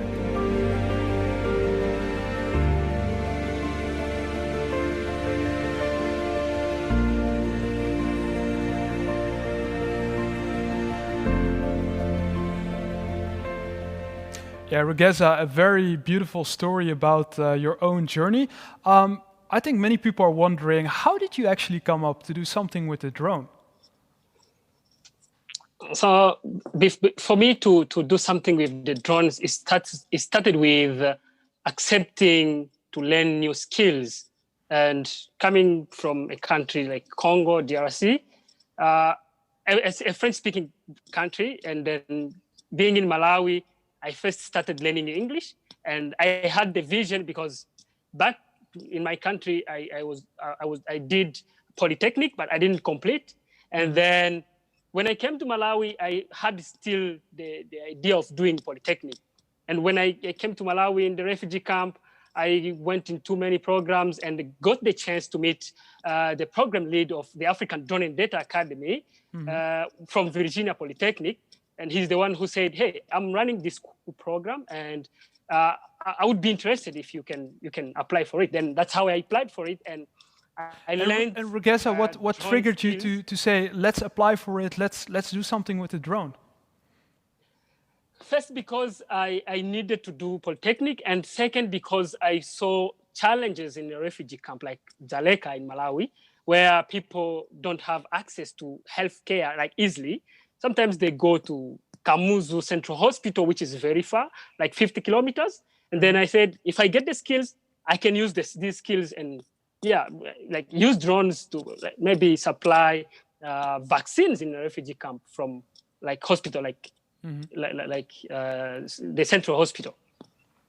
Regessa, it's really beautiful what you're doing with drones and how you're actually making a change in your community. There's actually a question from the people watching with us right now, because they're asking you, what advice do you have to all young displaced people? First of all, what I have to tell young displaced people is to grab the opportunity once it is available. For me, I got one opportunity for the drone. I applied for it, I worked on it, and I really committed for it. And then after the program, I got the certificate, and I was useful. And the same program, they started saying, hey, Regessa, you can do this, you can do that. So grab the opportunity once it comes, and then work for it. Yeah, grab the opportunity when it comes and just go for it. Thank you very much for this lovely piece of advice, and thank you very much for sharing your story. There's also some other questions right now for other speakers, and one of the questions for Muzoon is, what can I as young people do to guarantee sustainable quality education in a context of conflict? Thank you. This is such a great question. I think, first of all, we have to use our voices to encourage world leaders and the change makers and decision makers in general to help, because first of all, we have to spread awareness. And I think as young people, we can play such a significant role in this side, because we can use our ideas, and we don't have to underestimate our ideas. We have to use them and to tell others about what's going on in the world, especially in countries that face war and other challenges, and they don't have access to education and to other rights as well. So I think just we have to first spread awareness, and then try to encourage our communities to take part, to donate, for example, or also to talk and use our voices for them to reach actually to politicians, so they can give support and donate more for people who are vulnerable and they don't have access to their rights. Yeah, Muzoon, thank you very much for this lovely answer. You have to take initiative yourself, making sure that everyone is being heard, and also involving the policymakers. Write to them, send an email to them, send a tweet. And we have one last question to Kimberly. Maybe a very short answer to this question. How do you think we can best create youth participation for youth on the move? Could you briefly share your vision on that?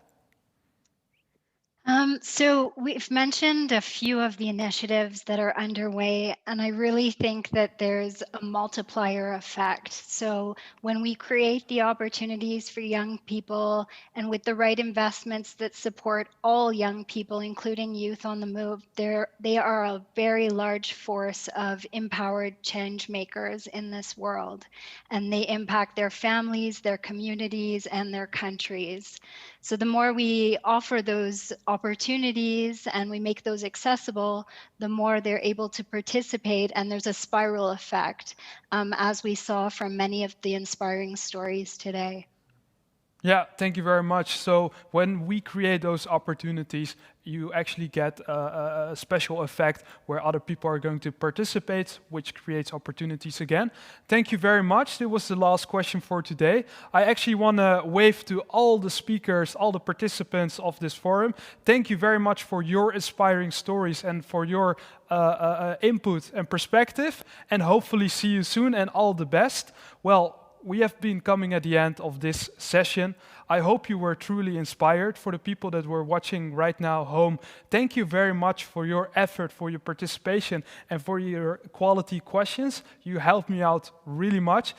It was a pleasure doing this, and hopefully see you soon in the next session. But for now, I have to say goodbye. Thank you very much, and good luck. Bye-bye.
I believe that changing the world can be achieved by helping youth to dream and believe that they can achieve their dreams. I'm Isra Astana, a passionate young lady. I studied civil engineering and then I shifted my career to be an entrepreneur by finding my own tech company, where I was able to travel the world, share others' experiences, and discover new cultures. We need to be Sanat. Sanat, it's an Arabic word meaning a safe corner that you can rely on. Living in the era of COVID-19 is tough, but we need to cope. And in order to do so, we have to be bold, flexible, and adaptable to changes. To those who are standing out there, youth, our future change makers, I want you to know that your life has a purpose and a meaning. You're not here to fill space or to be a background character in someone else's movie. You are the hero of your own. People you met and places you went to will never be the same if you will not exist. So let the whole world hear your echo.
Hi there, I'm Jeff Adlide from the GPE, the Global Partnership for Education, and welcome to our session. This session is on education in the COVID era and the skills we need for the 21st century. And I'm joined today from Lagos in Nigeria by my co-moderator, Chidi Kalswet. Hello Chidi, how are you going? And together, we've got a great set of panelists. Can we get the panelists up? Yes, hello. We have, if I look at this panel, it reminds me of the Global Partnership for Education, and all of you are connected with us in some way. We have Lurit from Kenya down there in the bottom right, an activist from the One Campaign. We have Elias from the Government of Kenya, the Director General of Education. And at the top, we have Pascale from the Dutch Ministry of Foreign Affairs, and Alexa from Microsoft Corporation, and my good friend Mohammed, a peace activist and a GPE youth champion. Welcome to you all, so lovely to see you. Over to you, Chidi. Thank you. The COVID-19 pandemic is testing the resilience of our national educational systems. It is testing our job markets and our economies as well. According to a recent report that I read, it states that at least half of the school children will not be able to access basic numeracy skills, writing skills, problem-solving skills, and critical thinking skills. And it's we're losing Chidi. Yeah, so Chidi's just talking about the problems of education that existed even before the COVID era with the learning crisis. Chidi, I think you're back, right? Yes, it's okay. Go on. Go ahead, Jeff. Go ahead. So Chidi was talking about the education crisis before. With the school closures and COVID have made it even worse. In particular, what concerns us at the Global Partnership for Education is the impact on equity, because the poorest kids really suffer when the schools are shut. So today, we want to talk about two things. We want to talk about education in the time of the COVID pandemic, and we want to talk about how we can build back better from this pandemic. With that, also, what are the skills that are needed in the 21st century? What are the skills needed to be ready for the workforce in the 21st century? Before we start, we've got a short video we want to show you from two amazing twins. Can we roll the video, please?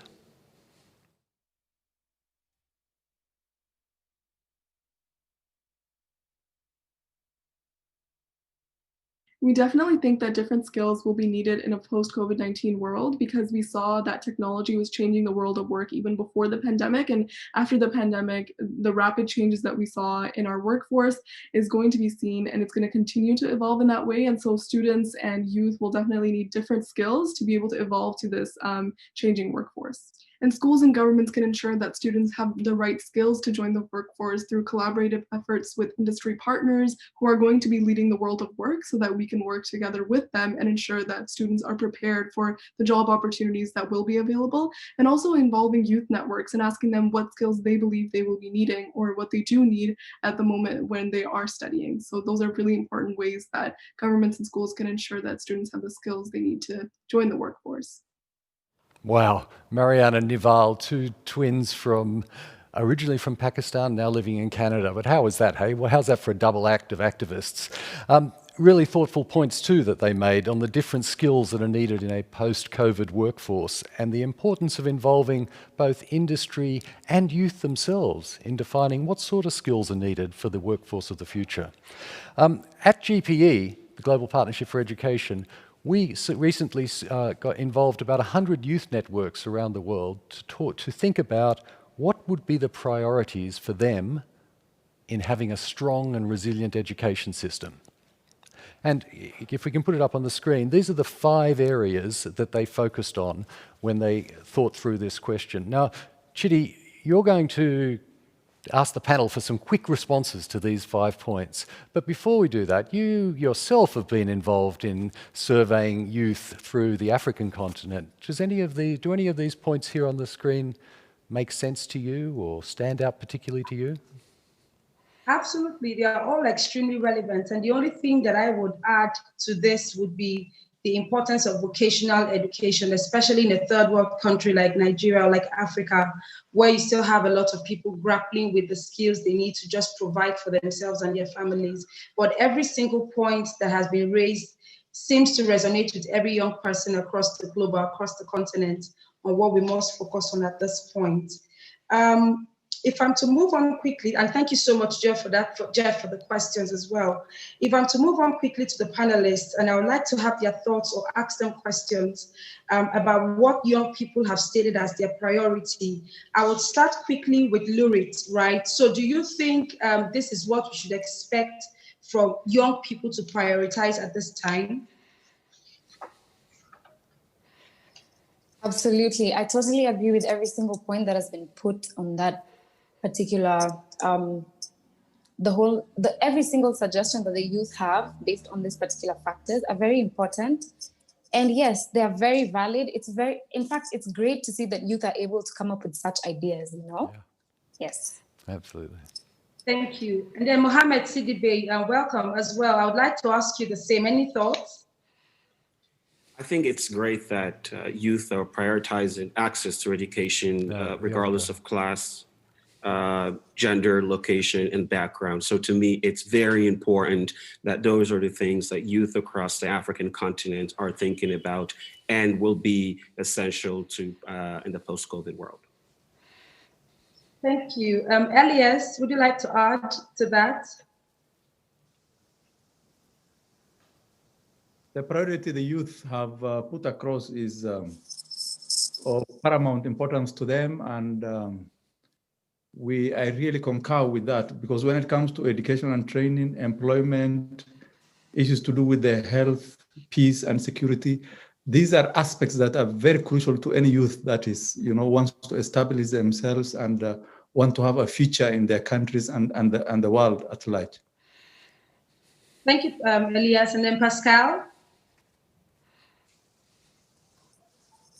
Well, thank you very much. I think these 5 exactly show why it's so important to involve youth. They definitely know what's important to be ready for the future, for the 21st century, and for good jobs. And I think it's really important to acknowledge the focus on girls and also to leave no one behind. I agree. Alexa, quickly, please. So I was fascinated to see the suggestions from the youth, because I think they track very closely what we get out of international education thinkers and who come together through processes like the UN SDG setting. So it was great to really see that they're thinking in the same direction as the education system's aspiration. But also I felt like the focus from the youth was even stronger on the inclusion and the equity and gender equality aspects, which I think is fascinating, that they are pushing us to be more forward-looking than perhaps the decision makers are right now. So there'll be a great motive for change for us to help to evolve to a more inclusive and equitable education system. Thank you so much. I want to move quickly to Lurit.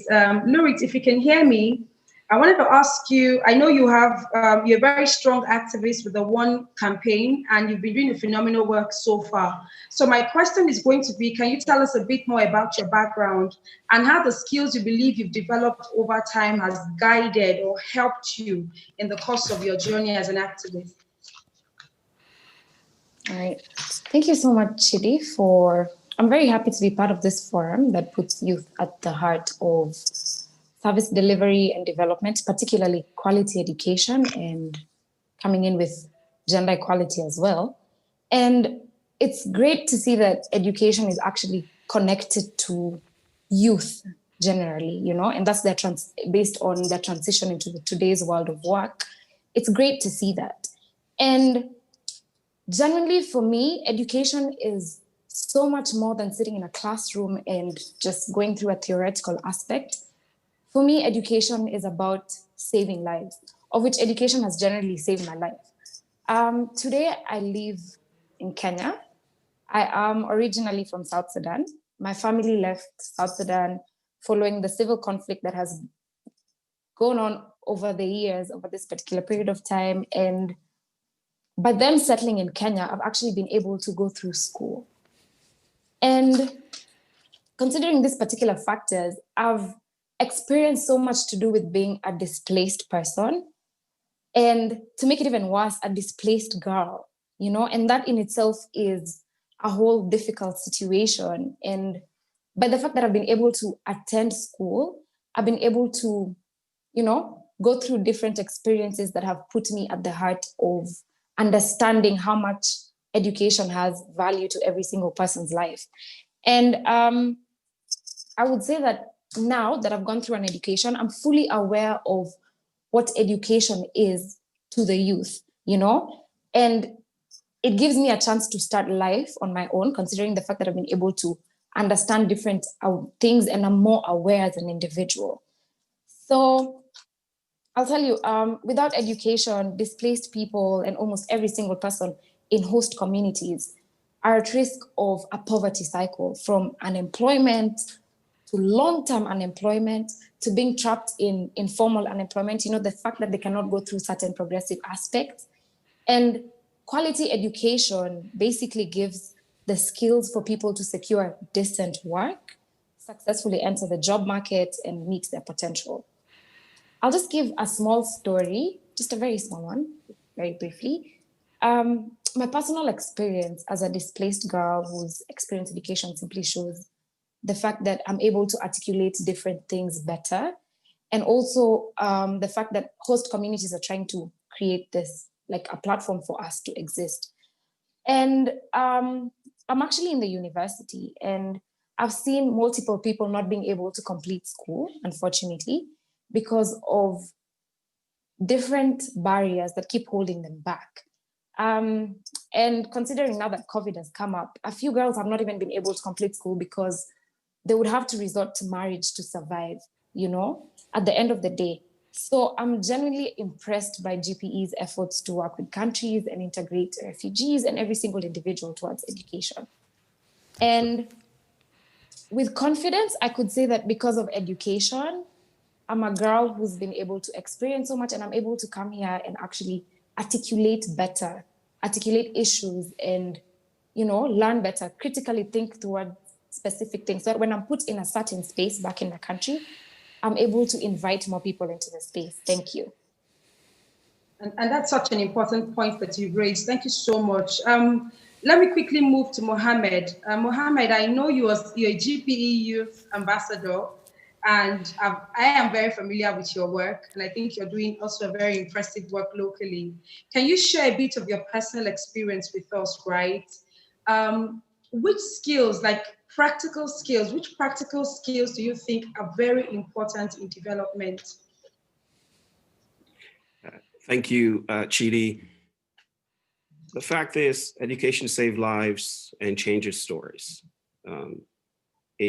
Indeed, it transformed my life from one of war and trauma to one of hope and opportunity. I am where I am today, soon to be a lawyer, not because I was the smartest person in the room or the hardest working person, but because I received quality and inclusive education. But we must all understand that education is more than the act of going to school. It is possible in the 21st century today for a child to attend school for years and still not attain the level of learning necessary to be able to receive the job that will change their life. The World Bank reports that a large portion of children in school are not acquiring the fundamental literacy and numeracy skills they need to thrive in the workplace and power their careers and economy. So quality education is key. Sending schooling without learning must be prevented. And most importantly, school must also be relevant, teaching the skills needed in the labor market or even to establish a business. There is a gap between sometimes what is taught and what the marketplace requires. And when you have that gap, the problem becomes like, how do we challenge the educational system? For me, that's why beyond the basic skills, education must prepare students for life. The most important skills I learned from my development were how to think critically, how to examine issues thoughtfully, how to express my thoughts cohesively, and to problem solve. And to now even to an extent to where I spend my time arguing about whether or not the comma was placed in the right place or not. But these are critical skills that help students become engaged citizens, and they have changed my life. They allowed me to be here today. They're the skills that every child should be learning. So to me, I think now more than ever, we have to bridge the gap between just people going to school, what is taught, and how to prepare students for the 21st century. Wow. Mohammed, thanks for that story. And you and Lurit both are examples of people who have come from really difficult circumstances as a refugee from South Sudan, as a former child soldier in Sierra Leone, and it's education that made the difference. I'm really impressed by your point too there, Mohammed, that it's not just about getting into school and learning some basics, it's about the quality of the education you get. Elias, I'd like to come to you in Kenya, because in Kenya, in the last, I think, 15 years, you've made actually quite significant gains and progress in driving reforms of the education system. And I know you, as Director General of Education there today, have been a really key player in that. I think today you have near universal primary school enrolment across the country, and you've also reached gender parity in primary school, which really puts you up there at the front of the pack in countries that have been able to reform and drive change in education. But from your point of view, what priorities do you give skills development within the education system, and how important is that relative to the really foundational skills to be able to prepare children for the modern workforce? Thank you again. So I'm also pleased to see the young people who are putting across their stories and so on, especially Lurit, and the fact that she was able to come over here, Kenya, because here in Kenya we have a refugee education policy, and we've tried our best to include our refugee community, especially from Somalia, South Sudan, and so on. So it's encouraging. Now, coming to your question, yes, Kenya has declared education fee-free, both in primary and day secondary education. And we have made a lot of effort in the last few years in terms of providing quality basic education and also at the skills level. So we, as a country, have basically been reforming our curriculum so that we are conscious of what the youth are saying here in terms of mismatch between what is taught within the school system and the requirements of the labor market. And we've tried to address these issues, especially coming at a time, especially in the 21st century, as much as we require technical skills, the so-called hard skills, we also require the soft skills, what we are now calling the 21st century skills, so that the learners are able, with their knowledge, if, for example, we have an engineer, we need an engineer that has the soft skills in terms of interpersonal skills, the communication skills, cooperation and cooperation with the rest, aspects of digital skills. These are very critical. And also in terms of providing the relevant skills for employment, the ministry has a standalone department, what we are calling TVET, Technical Vocational Education Training, where the youth are trained with the relevant skills that also, not just the hard skills of getting employment, but we also assisting them with some entrepreneurial skills.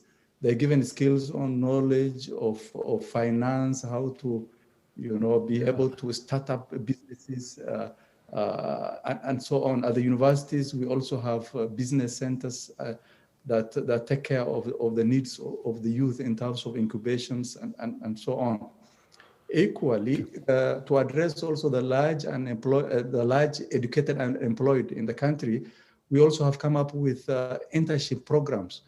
And today, almost every ministry in our country has the internship program, where the young people who graduate from universities are absorbed as interns, and they work for a certain period before they are formally employed within the government system. And during this time, the young ones are also given opportunities of training within the ministries. And the other aspect in terms of skills for development is when it comes to our, coming up with our skills courses themselves, industry is also represented within the committees in government. For example, at our Kenya Institute of Curriculum Development, we have industry represented there. and they're able to tell us what the labor market requires, we also give opportunities for industrial attachment. That's fantastic. So that that's really good. Congratulations, Elias. Kenya is clearly making significant strides in advancing this. I'd like to move to another government representative, if I may, Pascale from the Dutch Ministry of Foreign Affairs.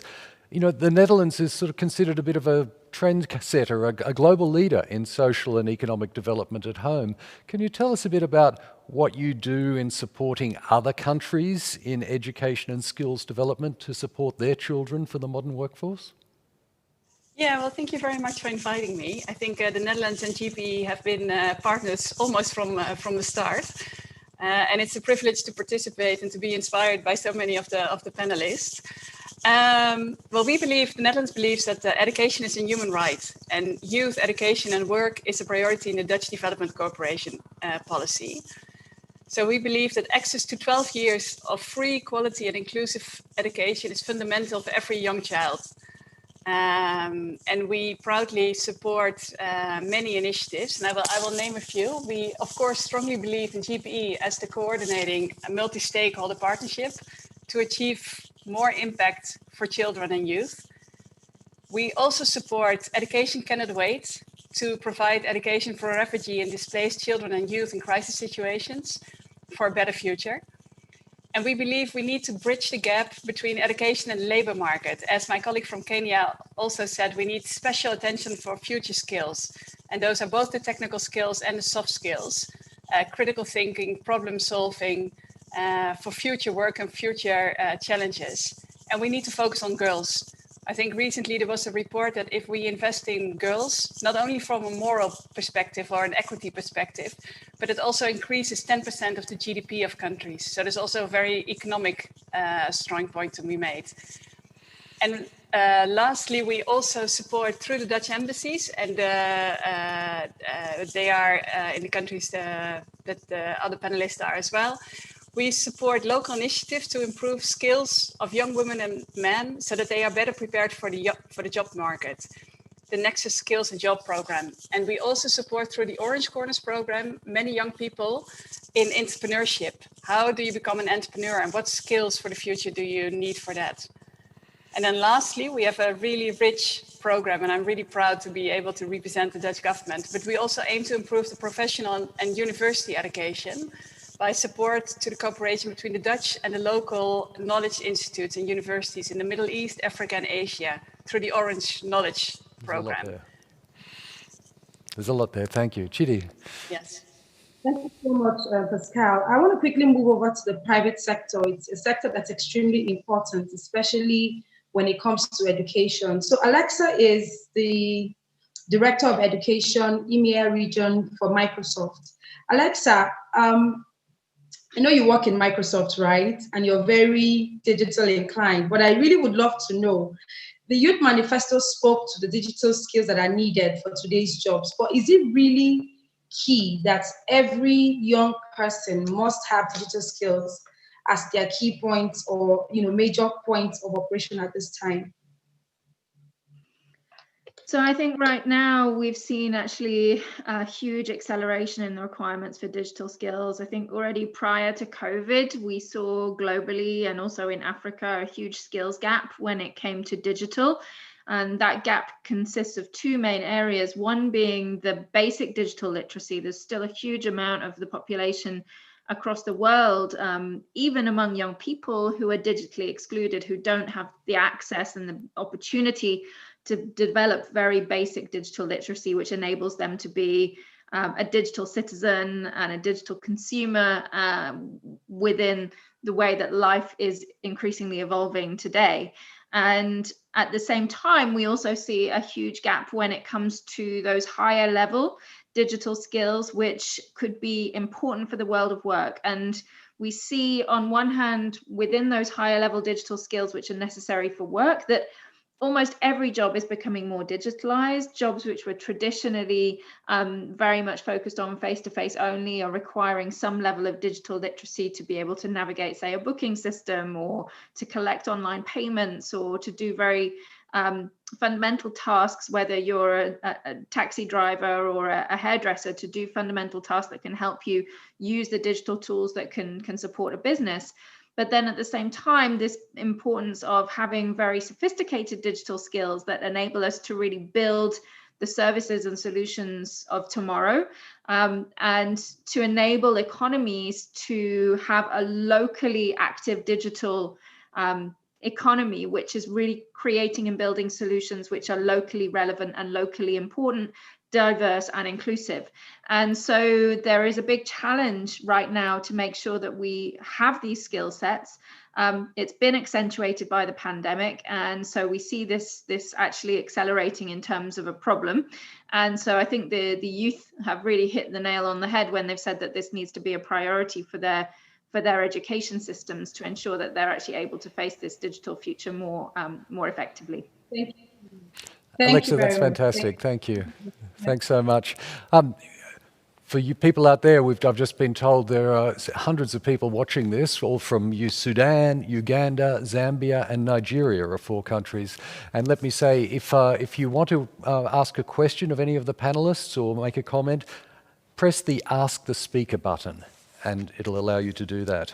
So we've been talking about skills. Skills needed for jobs of the future include things like life skills, like having the confidence to speak up, to take on a challenge, to raise your hand. Have a look at this.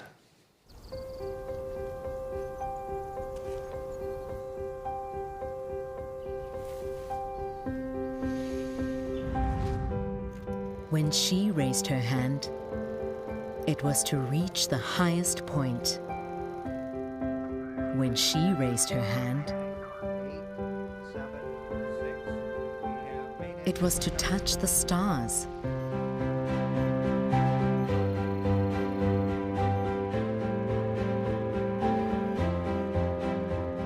To find a cure. To give us a reason to dream. When he raised his hand, it was to stand up for his rights. To start over.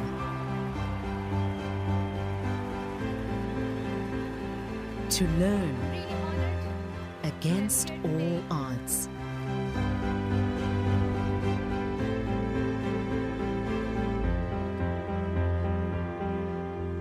When she raises her hand,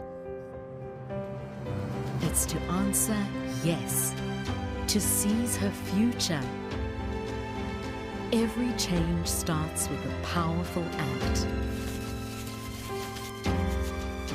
Raise your hand. Fund education.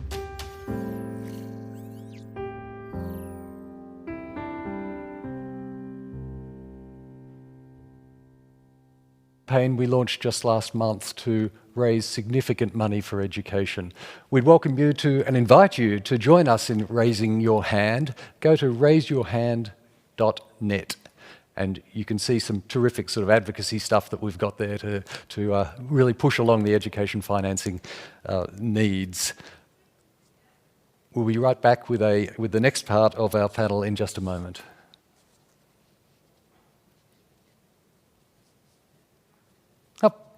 Well, we're here. We'll keep going. Okay, so we've been talking about skills that are needed for the 21st century. Let's have a little look at COVID. I mean, COVID caused massive disruption to learning. We at the GPE, at the Global Partnership for Education, are fully aware of the extent of the crisis to learning that was caused by COVID, but we can also see some opportunity. And we think that's where we need to be focused. The opportunity to build back better, to build stronger, more resilient education systems. Alexa, how did Microsoft support the continued learning through the COVID pandemic? I know you were very involved. And the next question I've got for you while you're there is, what role does technology play in helping governments to find solutions at scale? So as soon as the pandemic hit, our education team ended up being kind of first responders for ministries of education, for schools, for teachers all around the world as they had to switch to fully online and remote learning in very, very short periods of time. And so we really spent a huge amount of time supporting all of the education systems that we work with across the world in using Teams for Education as a way to connect students and teachers so that they could continue working and learning together at distance. And fully aware that, of course, many countries, particularly in Africa, are faced with huge disparities when it comes to connectivity, to availability of appropriate devices for education, as well as teacher and student skills. So we teamed up with UNESCO and the other partners of the Global Coalition for Education and COVID Response, including GPE, but also other institutions like the World Bank and other private sector partners, and started to work very closely with ministries of education who wanted really deep support in terms of thinking about their strategy and approach. And so we worked really closely with countries like Senegal to help them create an end-to-end strategy, including rapidly scaling up to mentor teachers who could support other teachers across the country, giving how-to tutorials which were broadcast on TV and radio so that people could connect, testing out methodologies that you could do kind of what we called emergency pedagogy with very low data consumption and intermittent data access, so that we could really make sure that as many students as possible could continue to access learning despite the pandemic. Yeah, extraordinary. Thank you, and thanks for your contribution. Chidi. Thank you very much, Jeff. So Elias, over to you quickly. I would like to ask, I know the COVID-19 pandemic, Kenya hasn't escaped it, and so many young people are out of school at the moment. So how can you ensure that the most vulnerable children, including girls, are not left behind, especially at such a difficult time? Thank you very much. During this pandemic, as you are aware, the UN declared that the right to connectivity is a right to education. So the right to education, based on what we have learned during this pandemic, need to be revised to include the right to connectivity. And as a country, we are equally affected, but in terms of equity and inclusion, be it gender, regional, or to do with the special needs children, we have come up with so many, interventions in terms of policy formulation.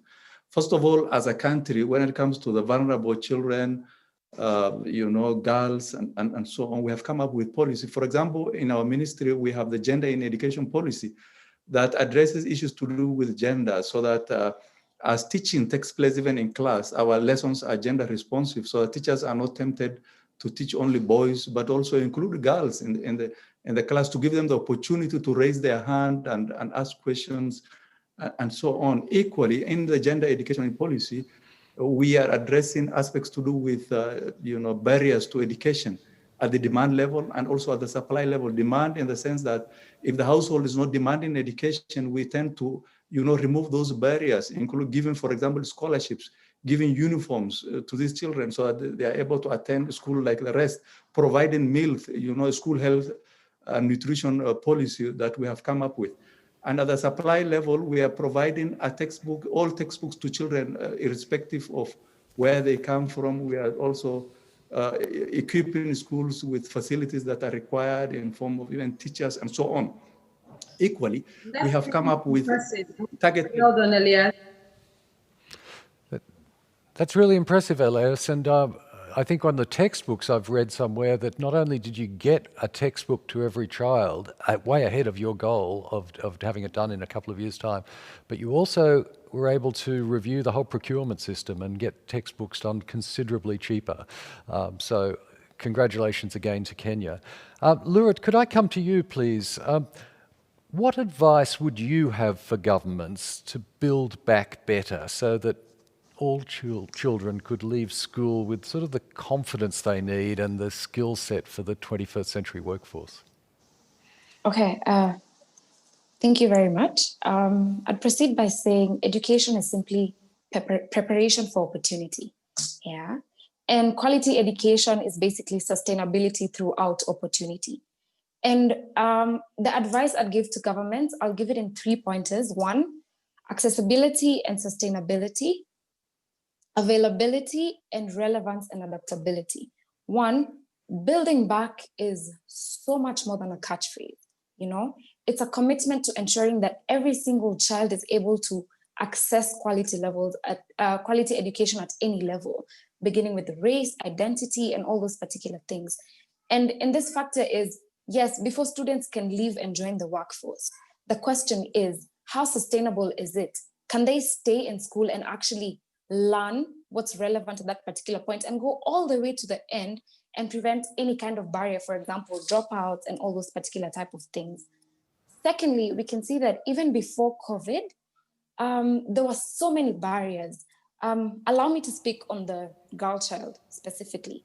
First of all, we can see that there's been so many issues to do with physical and sexual violence, be it legal, okay, sincerely, very illegal.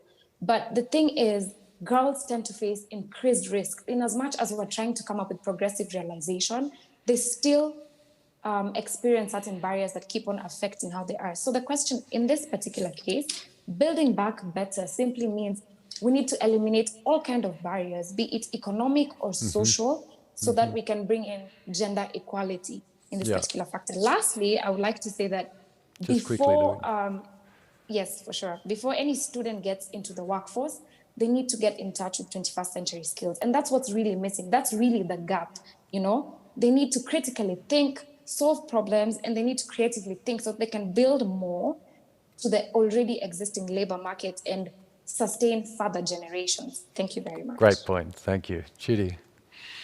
I'll quickly also, Pascal, just in 1 minute, about 1 minute, 30 seconds, right? The Netherlands is a very progressive country and has achieved quite a lot in gender equality. My question would be, what needs to be in place for girls and boys to challenge the stereotypes about career options? Your thoughts would be highly recommended.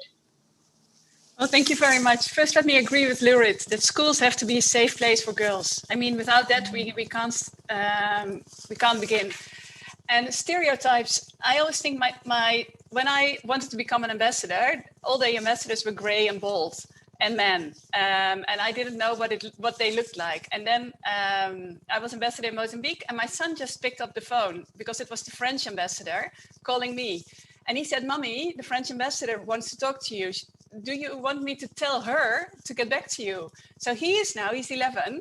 He's a boy. So he's under the impression that all the ambassadors are female. So we can change things in a generation as long as we have role models, as long as we talk to teachers, as long as we talk to students and push the girls that they can become whatever they want.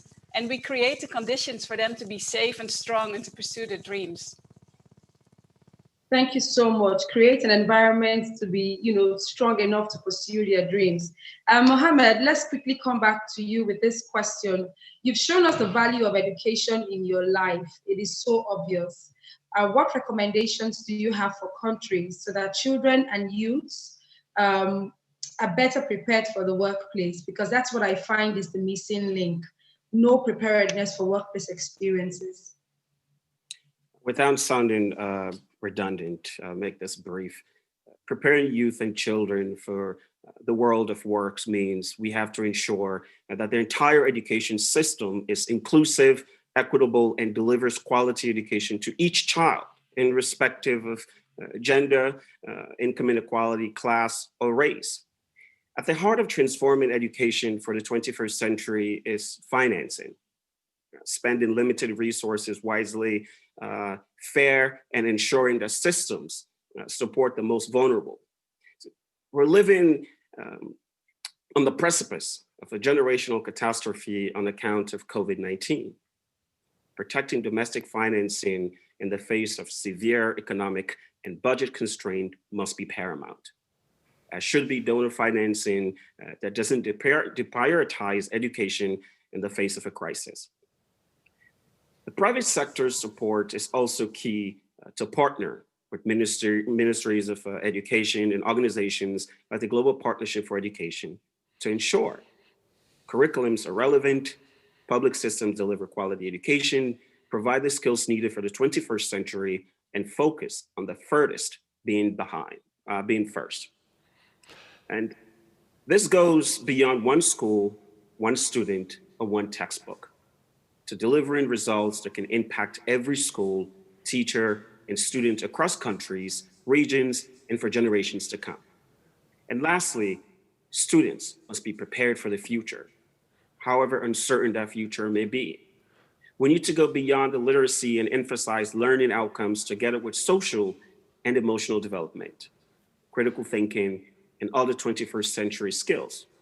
What do you mean by that, Mohammed? Sorry, just if I could just interrupt. When you talk about 21st century skills, someone came in on the chat line, by the way, and said, hey, can you ask Mohammed that? Can you be a bit more specific about what sort of skills are needed for the 21st century? I think what we've learned in the 21st century is prior education is being taught. The pedagogy of education is still being taught for the Industrial Revolution, which means like labor intensive and this manual labor intensive. Teaching for the 21st century means most of the things that are now happening and most of the job market moves more so to just like labor intensive, physical labor intensive, to more of critical thinking. More like how do you use a computer? How do you use the advanced setting of a computer to make sure, because most work system eventually will move online. That's just not saying like agricultural will not be important. What I'm saying is for the most of society, even in terms of agriculture, it means people have to learn how to use machinery. And these are all 21st century skills that are required and necessary for the youth of today to be prepared for the job market. So I think when we teach kids in our schools, we have to teach them beyond just like the classic of, the likes of Descartes and all these Western philosophers. We have to really teach them what it means to be able to create jobs, what it means to start a business, what it means to be able to use a computer. Thank you. Chidi. Thank you so much. I just want to say thank you all so much for joining us today. You all have highlighted the importance of having the knowledge and necessary skill sets for our children and our young people to continue to thrive even in the 21st century workplace and in their entrepreneurial pursuits. So thank you all so much for sharing your important voices. And thanks to the panel from me too. Thanks to you, everyone of you watching this from home or your office. I suspect most of you are actually at home, like we all are around the world. This was the last session in Studio Blue. I'd invite you to join the wrap-up session of this Youth at Heart Forum with Minister Kaag from the Netherlands in Studio Orange. So thank you again, wonderful panel. Thank you, Chidi. Goodbye home. Thank you.